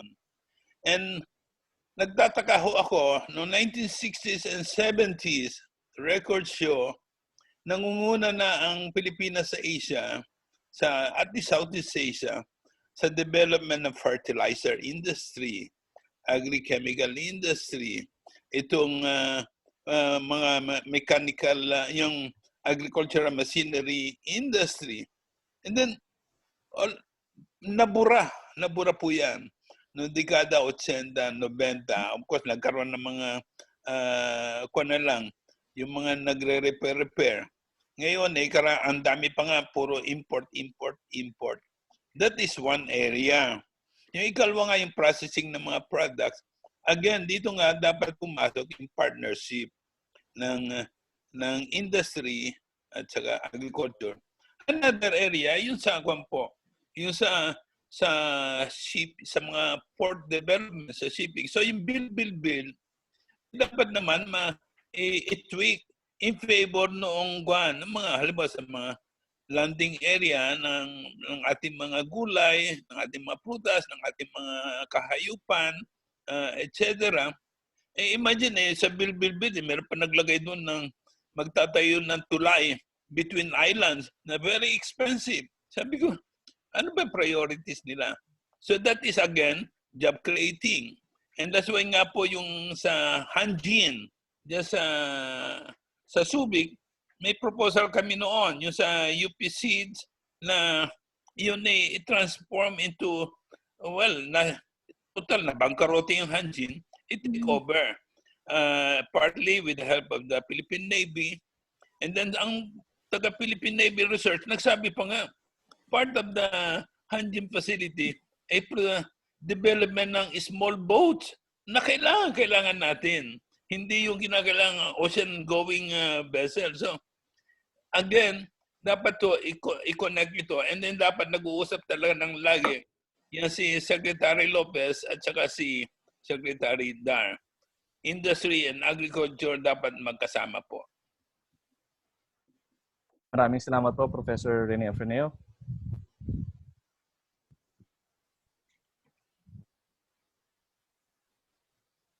Miss Jen? Yes, babasahin ko na po ang mga tanong galing sa ating FB page. Ito ay galing kay Albert Evardome. What are the thoughts of our panelists and speakers about RA 11203 or the rice tarification law? Siguro mas ang makakasagot niyan si Professor Rene.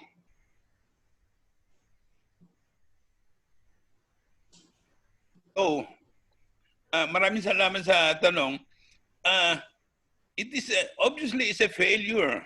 Although medyo siguro ayaw naman ng ating kalihim na masaktan yung ilang mga legislators na author ng batas. Medyo sumasayaw siya doon sa RTL. But you see, isang example na why it's a failure. Nung bumagsak ang presyo ng palay, todo-todo, sino ho ang nakialam na hindi pwedeng bumagsak ng todo-todo? No less than our president. Nakialam siya. NFA, buy as much as you can. Of course, it's in the name of yung yung buffer stocking down. But Secretary Dar also went around sa mga rice-growing provinces talking to the governor, please buy. Again, medyo deviation yan. And then there was a time na, I think this year, na kinakailangang mag-import ng rice pero hindi ginagawa ng private sector. So, kinakailangan mo dapat NFA pero mababiolate mo yung RTL. So, kinausap nila yung PITC. Is a government corporation para mag-conduct nitong government-to-government rice importation. The point is, wala pong bansa na pumapayag na totally essential product ililiberalize mo and totally igigiba mo ang papel ng government. No, walang disarmament ang tawag dyan, walang ka ng flexibility. It cannot happen. And then it doesn't mean na we're not the issue is not about tarification or not. The issue is yung finding the right balance. So under RTL, yung mga ginagawa po ni na Asek Christine, pwedeng questionin ng mga authors ng RTL yun kasi they're trying to balance, they're trying to connect, and they are a government agency. But we are not saying we are against the private sector. We are saying we need balancing, we need flexibility, and we need a clearer development framework and a clearer development vision. Yun lamang po. Asa Christine, would you like to answer the question? Although the topic about rice is not really under my jurisdiction, but just the same, if I were to echo what I hear in the walls of DA, it is experiencing birth pains. So with that, I think there is a lot of room to make sure that we do things right, because the rice sector is very important as not only the farmers, but as far as food sufficiency in our country is concerned.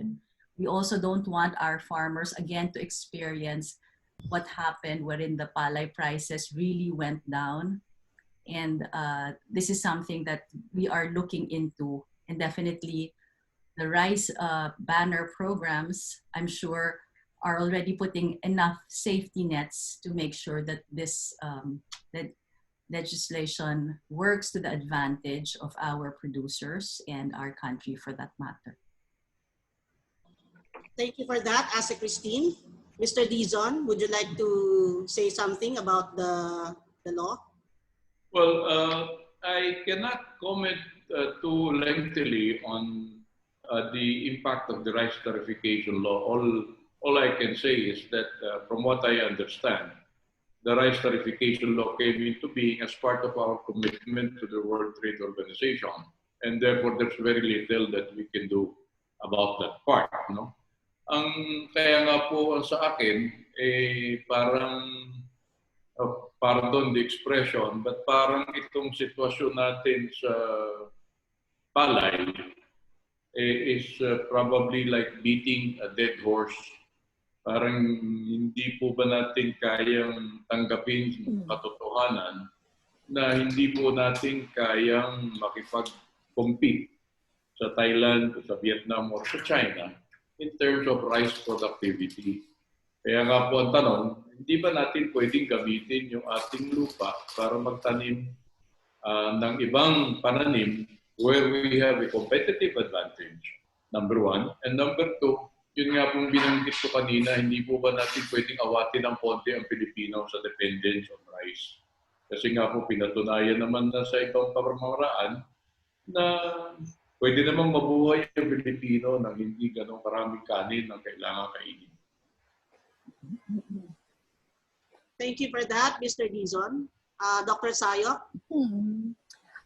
Thank you. I have not much to add, but I especially would also like to highlight na at East West, we even also promote crop diversification and try to ease, the burden on the farmers so they could get more from their land, to intercrop or also to plant vegetables. Kasi, and like what Mr. Dizon said, I think Filipinos should eat also more vegetables. So if you talk about the Pinggang Pinoy, the planetary health diet, the rice should only be like 1/4 of our of the plate. Kaya we should, I think, also advocate, the planetary health diet or Pinggang Pinoy. Thank you. Dr. Sayok, yung binanggit nyo kanina about vegetable consumption, mukhang hindi pa rin tumataas yun, ma'am, hanggang ngayon? No, not at all. Actually, there was some improvement. I remember, I think 5 years ago, we were talking about 39 kilos per person per year. Pero ngayon, tumaas naman ng konti, 41 kilos. Because I think there is increased, consciousness, health consciousness on the part of consumers. And also, I think there are also now more vegetables in the, available in the market and affordable as well. So, in 5 years, ang na-improve lang, ma'am, nadagdag lang ay 5 kilos. 2 kilos. Oo, malaki na yon if you really look at the whole population.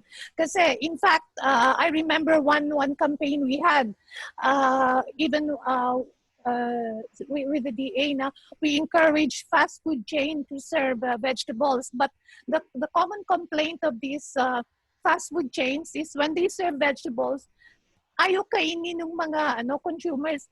Nauubos yung burger, nauubos yung chicken, tapos yung gulay, hindi nauubos, sinatabi. So it's a lot of waste. So it's still a really advocacy and consumer education what needs to be done. Okay, thank you, ma'am. Jasper, may tanong ka ba? Pang ako po ata yung may kasalanan kung bakit dito mataas yung vegetable consumption ng bansa. Oo, ma'am, hindi yan kumakain ng gulay. Tama po ata ako sa wastage, and sa usapin po ng wastage, meron po tayong phone-in question related to that issue. Sabi po dito sa tanong ay, the FAO noted that one of the ways to boost our food supply during and beyond this pandemic is by addressing the issue on food wastage. What are the measures that the government and private sector should do to reduce food wastage? So we can start po with Sir Tito. He presented earlier na yun nga, walang data sa demand, and he touched upon this issue. What are your thoughts, sir? Anong measures ang dapat gawin? Well, yun nga yung sinabi ko kanina, Jasper. Una, and I hope the lady from East West Seed will bear me out on this. Yun nga ang problema natin siguro, una, baka ang itinatanim nating variety ng a particular commodity hindi yung nararapat dahil nga it only serves a singular purpose. Parang yung naalala ko yung kamatis na itinapon sa Nueva Vizcaya, malambot ang puso ko riyan dahil gapoy kalahating taga Nueva Vizcaya, bakit napatapon yung kamatis? Dahil nga po, ang tinanim nilang kamatis ay yung cherry tomato na pagka hindi nagamit sa hapagkainan, wala nang ibang patutunguhan, hindi mo pwedeng gawing tomato paste dahil wala siyang katas. Kung yun po ay ating tinamnan ng variety ng kamatis na pwedeng katasin pag hindi nakain, baka po sakaling merong pakinabang. In the same manner, dahil ang ating mga leafy vegetables ay manggagaling ng Benguet, manggagaling ng Nueva Vizcaya, papuntang Maynila, ang gagawin nila ay isasaksak nila yung gulay sa loob ng plastic bag. I'm sure the science of vegetables will say that that is a very bad thing to do because vegetables still continue to respirate even after harvest. Eh pagka sinaksak mo, parang ikaw din yun. Pag isinaksak ka sa sumpot na plastic at siksikan kayo doon, palagay ko, walang aabot ng buhay ng Maynila. Which is also the result, which also ends up in a lot of waste. By our measurements, the wastage on leafy vegetables is a minimum of 30% upon arrival in the destination market. So yun po yung mga bagay-bagay. We can go on and on, but at the end of the day, it is perhaps a need to depart from traditional practice. Tanggapin po natin na yung ating mga ginagawa noong araw ay maaaring hindi na angkop ngayon dahil iba na ang panahon ngayon. Unang-una, maski sa ating pansariling consumption, nagtatapon tayo. Pangalawa, kung tayo ay magsusubok na magdala ng ating produkto sa ibang merkado, sa ibang bansa, pagpalagay na, ay hindi po tayo papasa. So we need to act on our own individual initiatives to ensure that we utilize one operating standard and one hygiene standard and one sanitation standard, regardless of whether the market is intended, the product is intended for the local market or the export market. Thank you, Sir Dizon. Dr. Marian Sayop, do you have anything to add aside from what you mentioned earlier po? Yeah, I agree with Mr. Dizon here. I think consumers drive production. Farmers would produce what the consumers would prefer or would demand. So when Mr. Dizon talked about yung mga tomatoes, there are varieties that are different varieties for tomato processing, for table tomato, for salad tomato. So I think there is a wide choice, and farmers have to choose what varieties they would plant based on the demand of the market. So I think, like what you said, there should really be a good integration of production and consumption and the market. I think that's what we really need, that data and those studies. Thank you, ma'am. Can we go to Ase Christine po? Ma'am, I understand na part din ng Kadiwa, last time we talked to you na may balak ding value adding, ma'am, kaya to address this oversupply, and one recently in-announced ng DA is a 20 billion or 20 million, I think, a processing facility for kimchi sa Benguet, ma'am. So what are your thoughts, ma'am, on the issue of food wastage and how do we somehow solve this issue po? Yes, sir. First of all, I very much agree with what Mr. Dizon and Dr. Mary Ann mentioned about, market-driven production. What is important here, the key role, I think, also lies on the communication between among Department of Agriculture, the municipal agriculturists, and also the farmers. Why am I saying that? Because since we have identified the market, what they need, what variety they will buy, it's almost as close as contract growing. Now we have to be able to communicate this properly to our farmers so they will plant the right variety, and the cropping calendar is also something that has to be taken into consideration because it has to reach the market on time. If the farmers are able to do this, then they can have a sustained business wherein they supply the likes of restaurants, hotels, eventually get into export, no, if we properly capacitate them. Aside from that, so market driven, how to get that information to our farmers are very crucial. And then with regards to the processing plant, yes, because you know there are ways of saving products, but again, that is just to me, that is something that you have to have an intention when you plant. Are you intending, are you harvesting kamote because you're going to make kamote chips? I mean, I don't like a farmer doing kamote chips kasi mabubulok na their product, diba? Because if that is our approach, then we're not solving the problem as well. Yes, there are several agri-processed agri-commodities that are a lucrative source of income, but I think it will all boil down to our farmers should know and should be properly guided on what to plant and what to do with their products as well. Thank you, ma'am. Professor Ren, do you want to add something on the discussion, sir, on the food wastage issue? Prof? Answer. Na-disconnect ako do sa itong internet sa UP on and off. Ayun, sir, ano po yung thoughts niyo, sir? How do we resolve or address the issue of food wastage sa bansa? Yung wastage talaga matagal ng problema yan.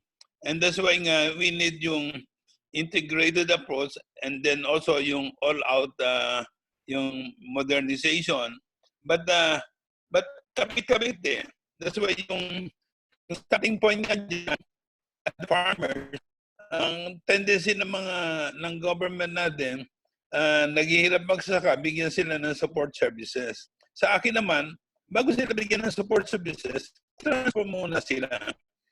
And, we talk a lot in the Philippines about agribusiness. Dapat ang manguna sa agribusiness are the small farmers.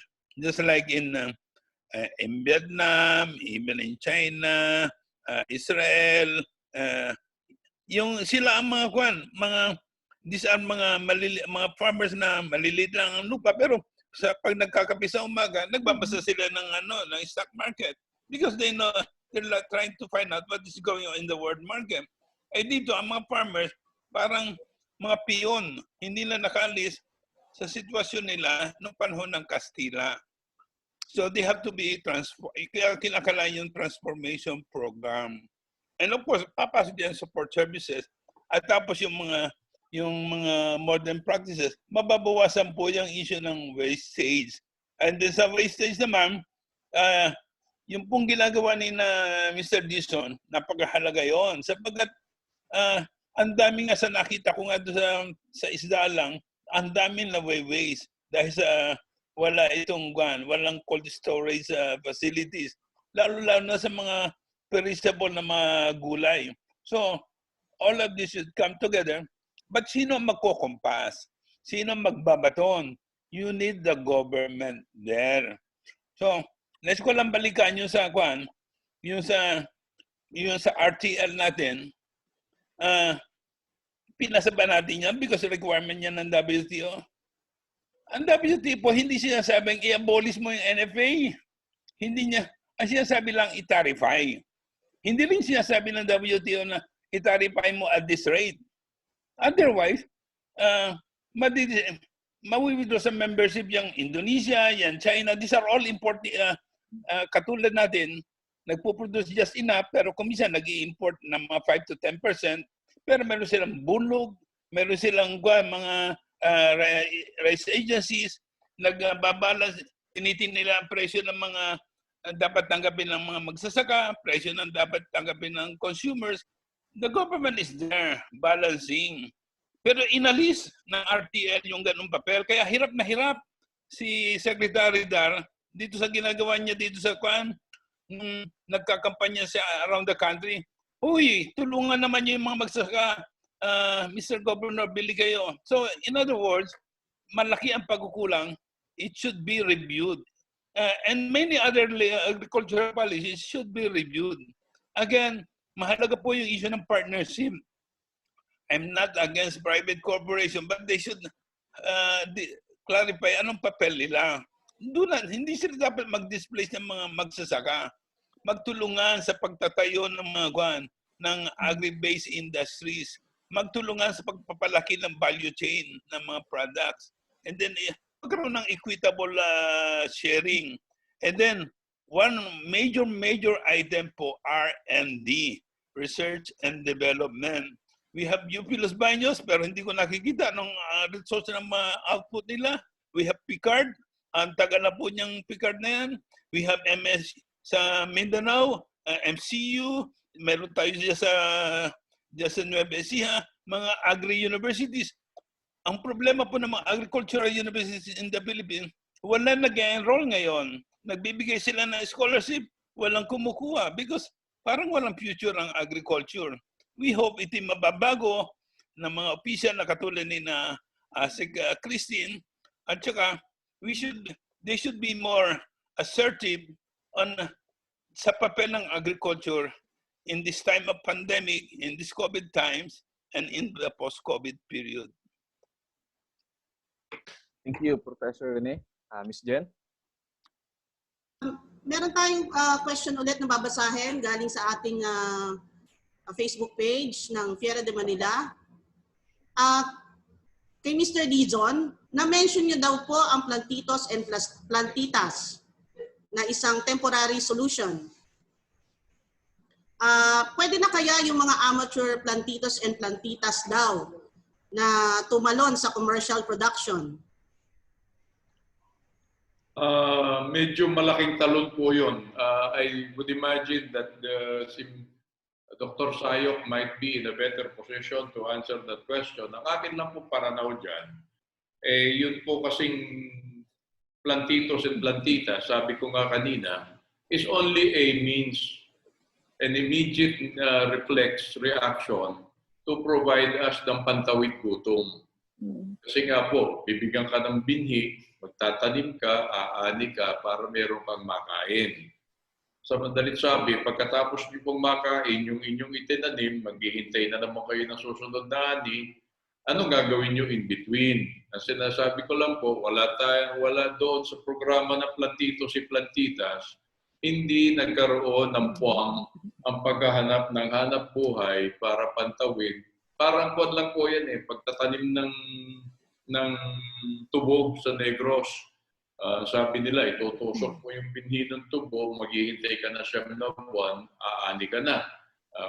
Kung ikaw ay malaking kapitalista, pwede mong gawin yun. Pero kung ikaw ay ang hinaharap mo posibleng kagutuman, yun nga po ang tanong, ano ang pantawid noong taong nagtanim ng gulay pag inani na niya yung kanyang unang tanim? So, hindi po ba dapat bigyan natin siya ng paraan para siya makapaghanap buhay, para kumita siya para sa kanyang ibang pangangailangan. Pero ang tipo po ng plantitos y plantitas, bibigyan kayo ng buto ng okra, talong, ampalaya, at maaaring isa pang klaseng gulay. Pag lahat kayo sa inyong buong kapitbahayan, pare-pareho ang tinatanim nyo, wala kayo ni opportunity for barter. Hindi niyo pwede pagpalit yung inyong okra sa ibang pagkain dahil pare-pareho kayo ng itinanim. So parang sa akin lang po, pwede ba natin sanang pinalawak ng kaunti ko? Huwag na muna ngayon dahil survival ang pinag-uusapan natin. But in the medium term, hindi ba natin pwedeng i-approach from a cooperative form or better still, a commercial form of agriculture para naman po merong konting aspeto ng negosyo. Ang akin po kasi laging example dito, yung mga commercial farms, gaya ng Del Monte, na umaani ng pinya araw-araw, pero for some reason, nagagawa nilang sustainable. Baka po pwede natin gawin yon sa ibang klaseng pananim din.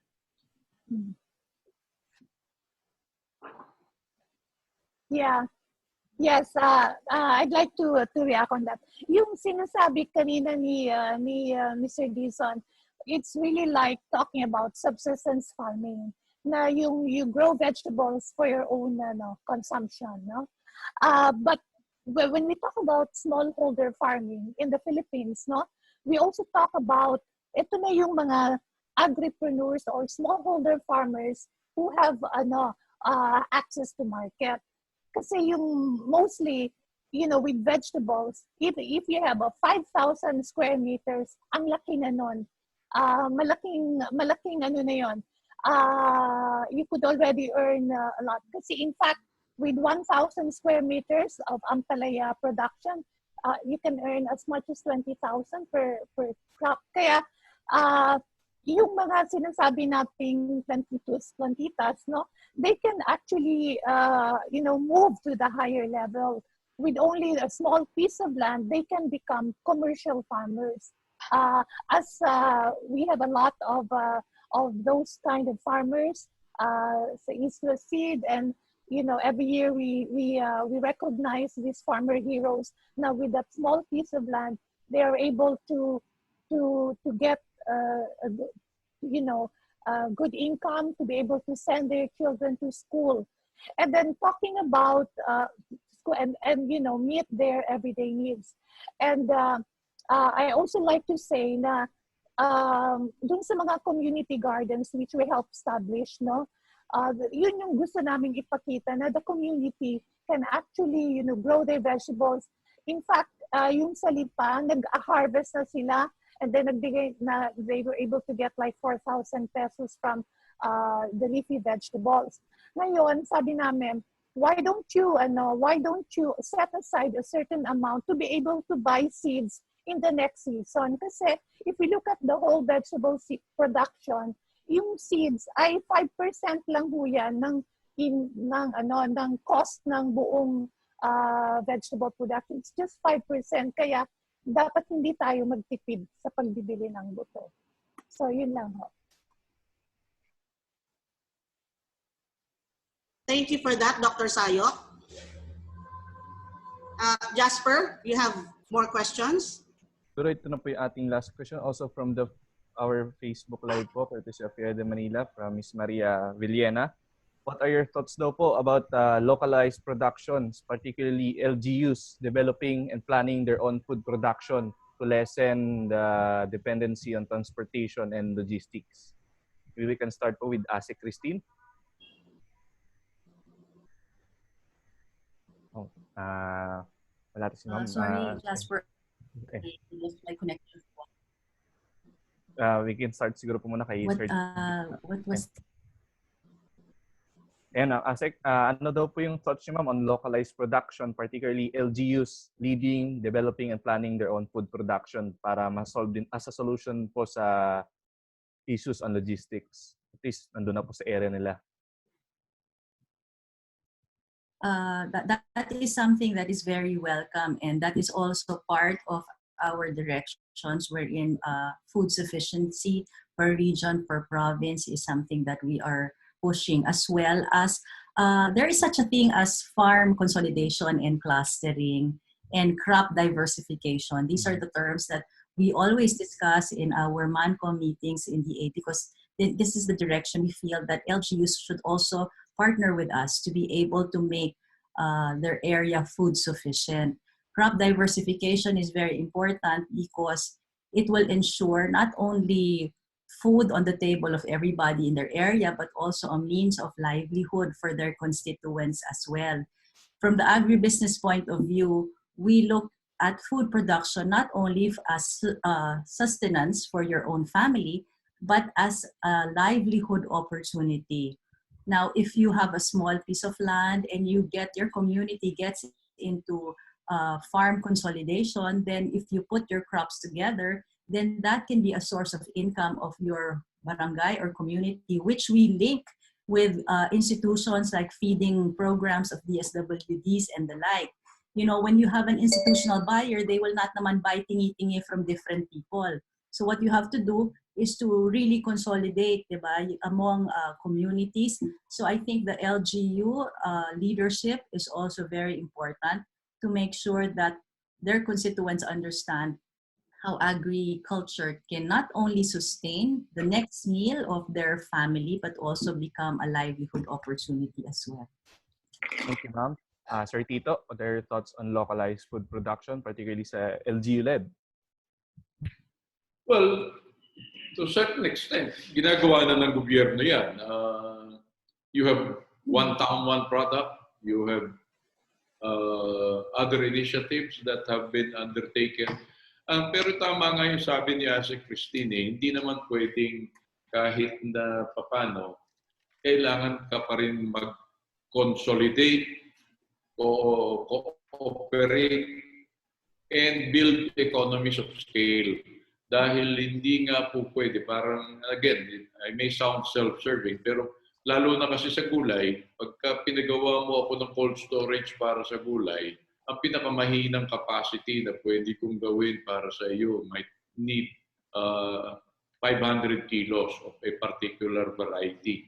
Pero kung pagagawain mo ko ng ganoong cold storage at ang kaya mong ibigay sa akin ay 100 kilos lang, tsak na malulugi ang isa sa atin, di ba? And therefore, it has to be a coordinated and a concerted effort to pull us out of the situation we're in today and come up with a unified approach, if it were, to elevate the agribusiness industry to a higher plane. Thank you, sir. Dr. Sayop, do you want to add something to that? No, I totally agree with Asa Christine and Mr. Dizon. Ginagawa na nga yan, and I think we really need to encourage small LGUs to set aside, budget for local food production. I remember during the height of the lockdown, may mga LGUs which prevented yung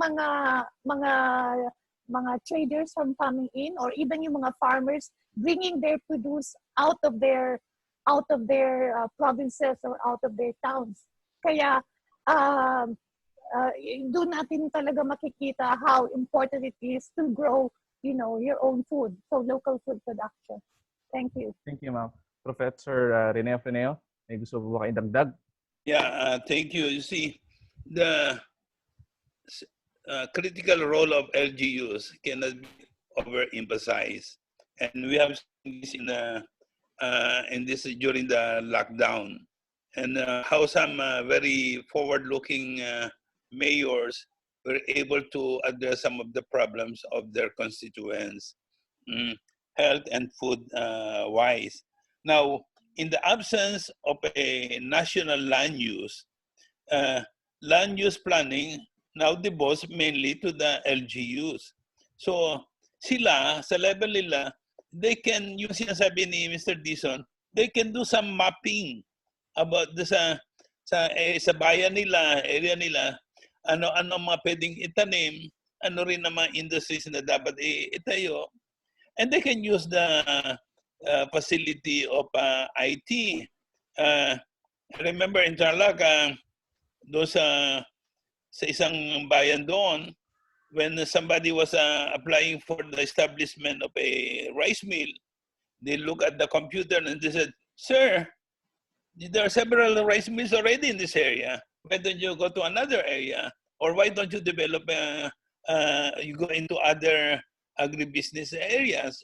In other words, kinakailangan talaga mayroong facilitating role ang LGUs at kasama sila sa pagmamapa. Mapping is very important.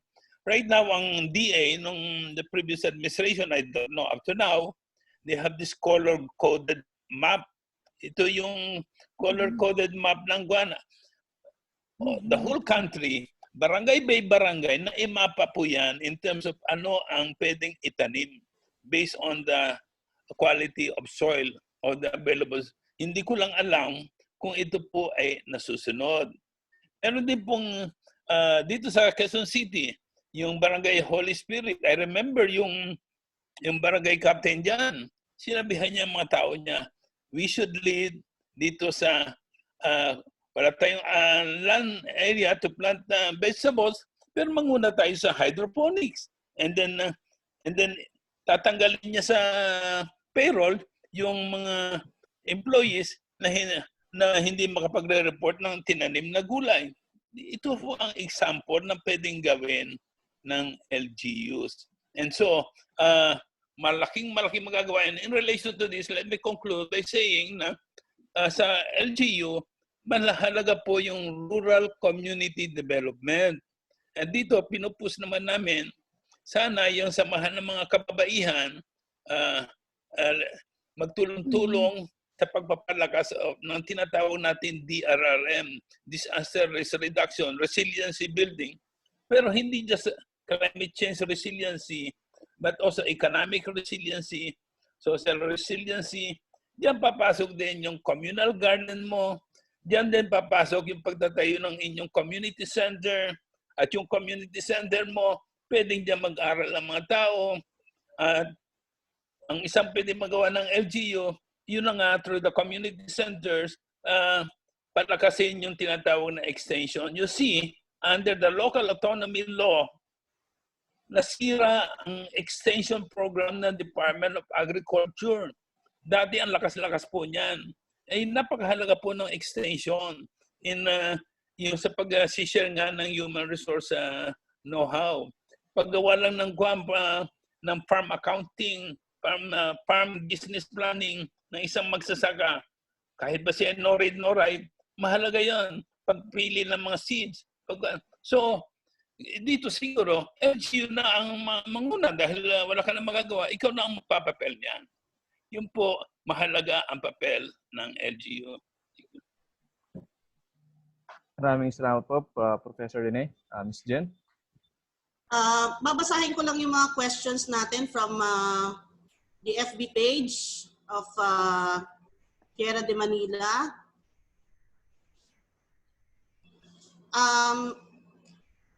Meron dito, ang comment niya pala, hindi tanong, mahina daw po ang consumer education sa Pilipinas. Paano nila ma-drive ang production kung sakali? Ang alam lang daw kainin ng mga Pinoy usually ay fast food. Anong masasabi ninyo doon?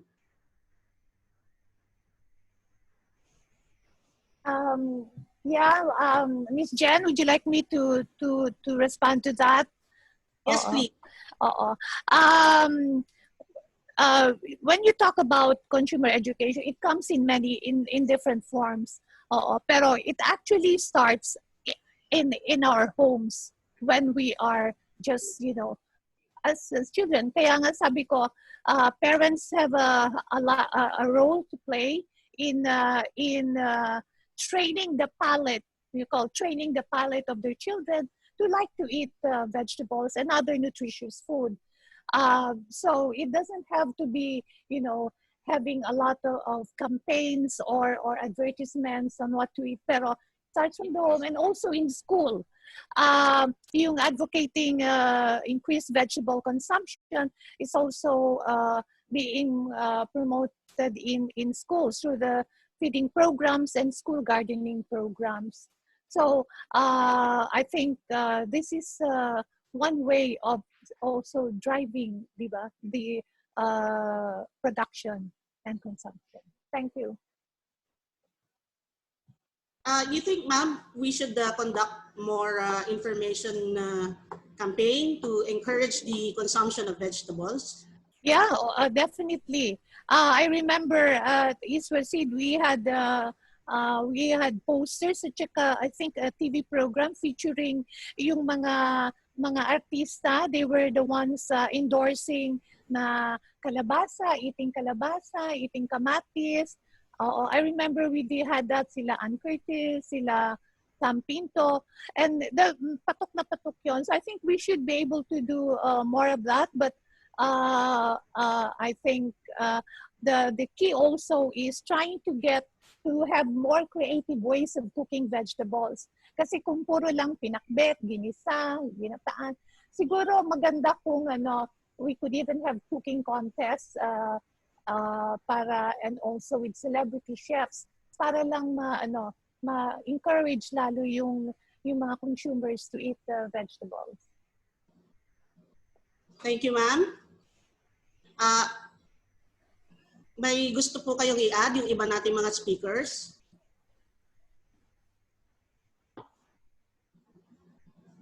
Alright. Meron pang isang tanong from Manny Arcilia. Bakit daw yung ating build, parang kulang ng proyekto para sa pagpapababa ng presyo ng kuryente? Na isa sa mga importante daw na component sa food production.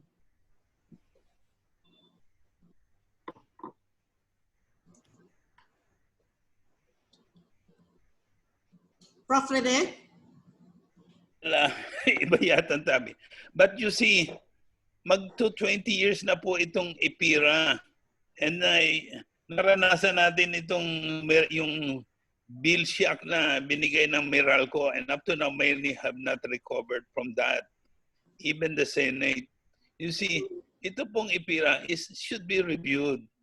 And then I don't know why we are not shifting to renewable energy when yung pong mga solar farm, by the way, there's another farming. Ang solar panels po ay cheaper, except nga lang matrabaho. But that's good because labor intensive. At yun po ay dapat ko. Many of the irrigation projects na maliliit ng Department of Agriculture are solar driven. So dapat, and then mahalaga po sa mga rural areas na lalo na wala pang kuryente, yan. So, solarize at saka microgrid. So mahalaga po yung kuryente. And then lalo na yung sinasabi po ng Mr. Dizon, yung mga cold storage, in some areas wala. So yung build, dapat ayusin niya. Kung ako po tatanungin, dapat there should be a holistic review ng build. Yung mga big ticket projects na magbe-benefit lang ay ilang mga yung mga ilan lang mga mayayaman o mayayamang areas, i-tweak po in support of, halimbawa, rebuilding ng mga rural communities na medyo nahirapan. Yung mga coastal communities all over the country, ang hirap po niyan. Pero when you tweak, maliit lang ang gastos mo dyan, ang daming makikreate na jobs, and then you don't have, hindi kinakailangan yung napakalaking pera. I'm talking in particular, yung build na ang government ang gagastos. Kasi ang build po natin, mayroong mga hybrid. Ang government ang gumagastos, o kaya kumukuha ng pautang o DA. Okay lang siguro kung yung everything shouldered nung private sector at yung project niya, good for the town. Pero pag ang pera magagaling sa government, magagaling sa utang, dapat po i-evaluate yan. Ano ba mas malaking multiplier effect? Kung ito i-tweak mo in favor dito sa mga rural poor, indigenous poor community, coastal poor communities, yung building itong mga kwan, yung supply yung vegetable supply chains ni Ma'am Christine at Dr. Sayok, lahat yan. So, mahalaga po yung build ay ma-review in favor of itong rebuilding ng ating agriculture. Okay. Jasper?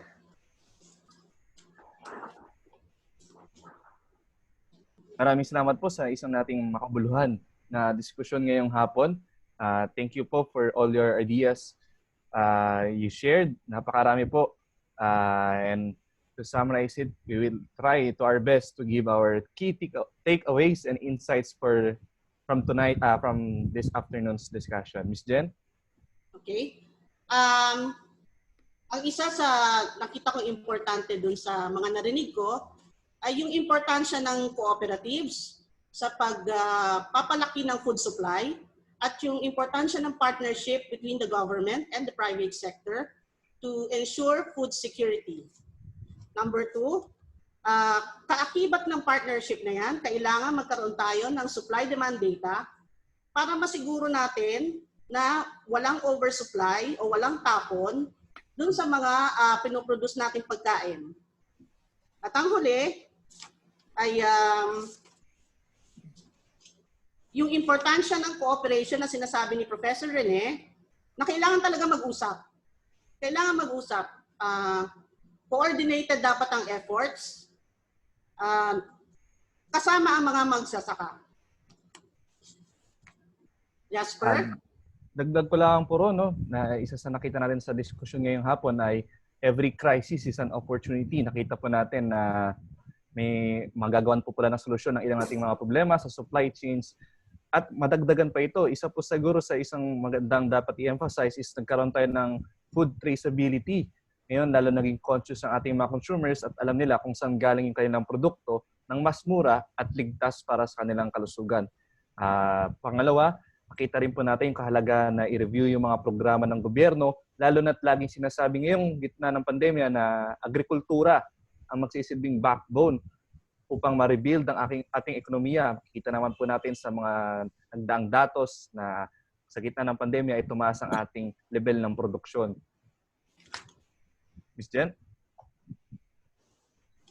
Okay, before we end the program, may we ask for closing words from each of our discussants and panelists?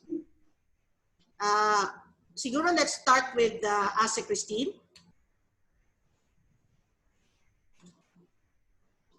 Thank you very much, Ma'am Jenny and Sir Jasper and everybody here with us, Dr. Rene, Sir Anthony, and Dr. Mary Ann.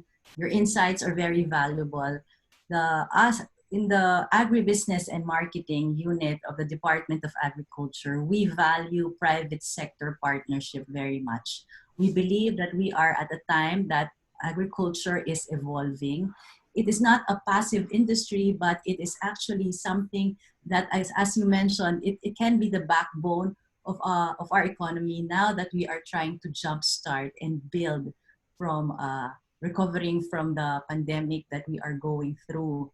With that, you can also rely on agribusiness and marketing to work with private sector to make sure that all areas as far as keeping agriculture sustainable will be always taken into consideration. And both the farmers, consumers, and even everybody else as part of the value chain will have an equitable share of the market with the end in view of providing food security for every Filipino. Thank you very much for this opportunity again. Thank you, ma'am.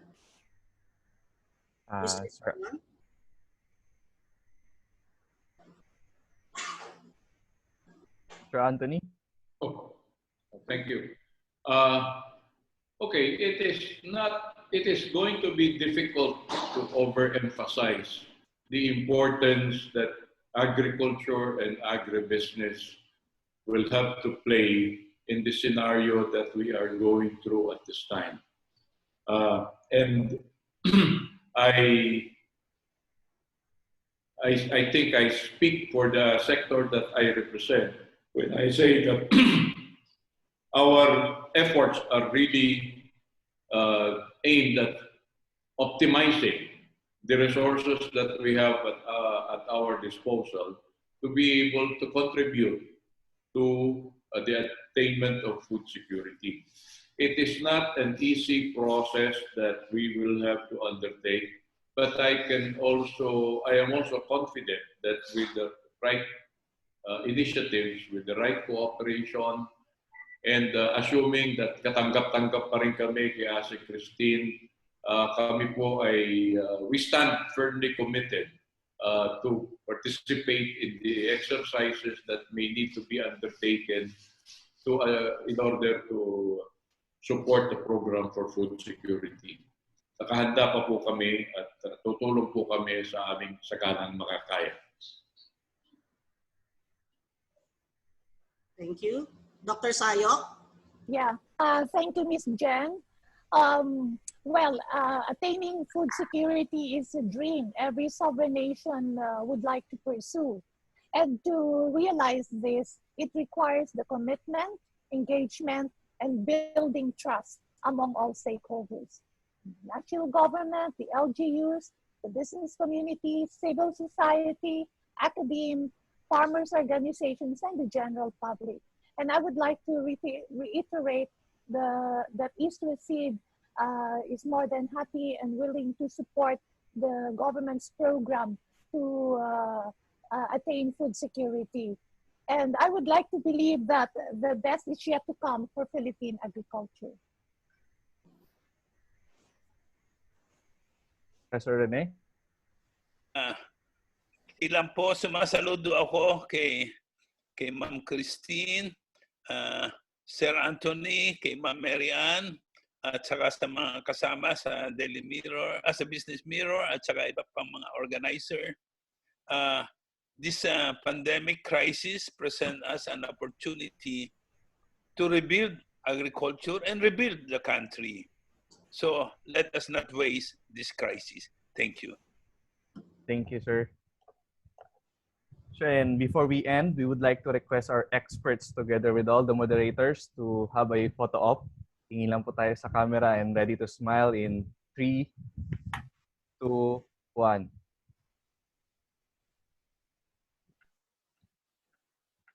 Ayan, okay na po. Nakuha na po ng ating technical crew. Miss Jen? Yeah. We're supposed to present a certificate of appreciation to our resource speakers and experts. Pa-thank you namin sa inyo for, yun. We would like to present this certificate of recognition first to ASEC Christine Evangelista for imparting her valuable insights and inspiration during the webinar on challenges in attaining food security, agriculture, food security, and lessons from the pandemic, live streamed via Zoom on Facebook Live on August 31. The certificate was signed by our publisher, P. Anthony Cabangon. Thank you. Thank you very much. Okay.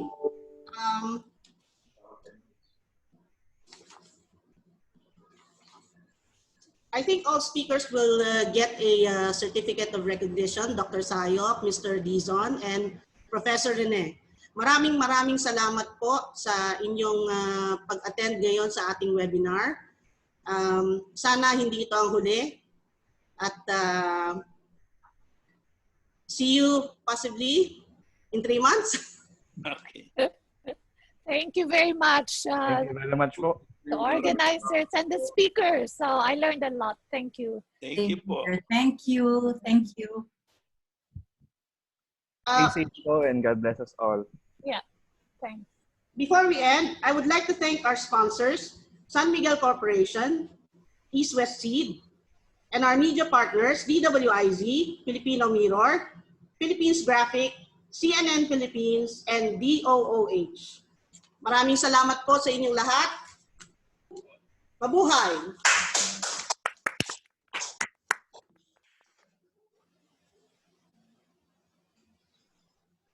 By this way.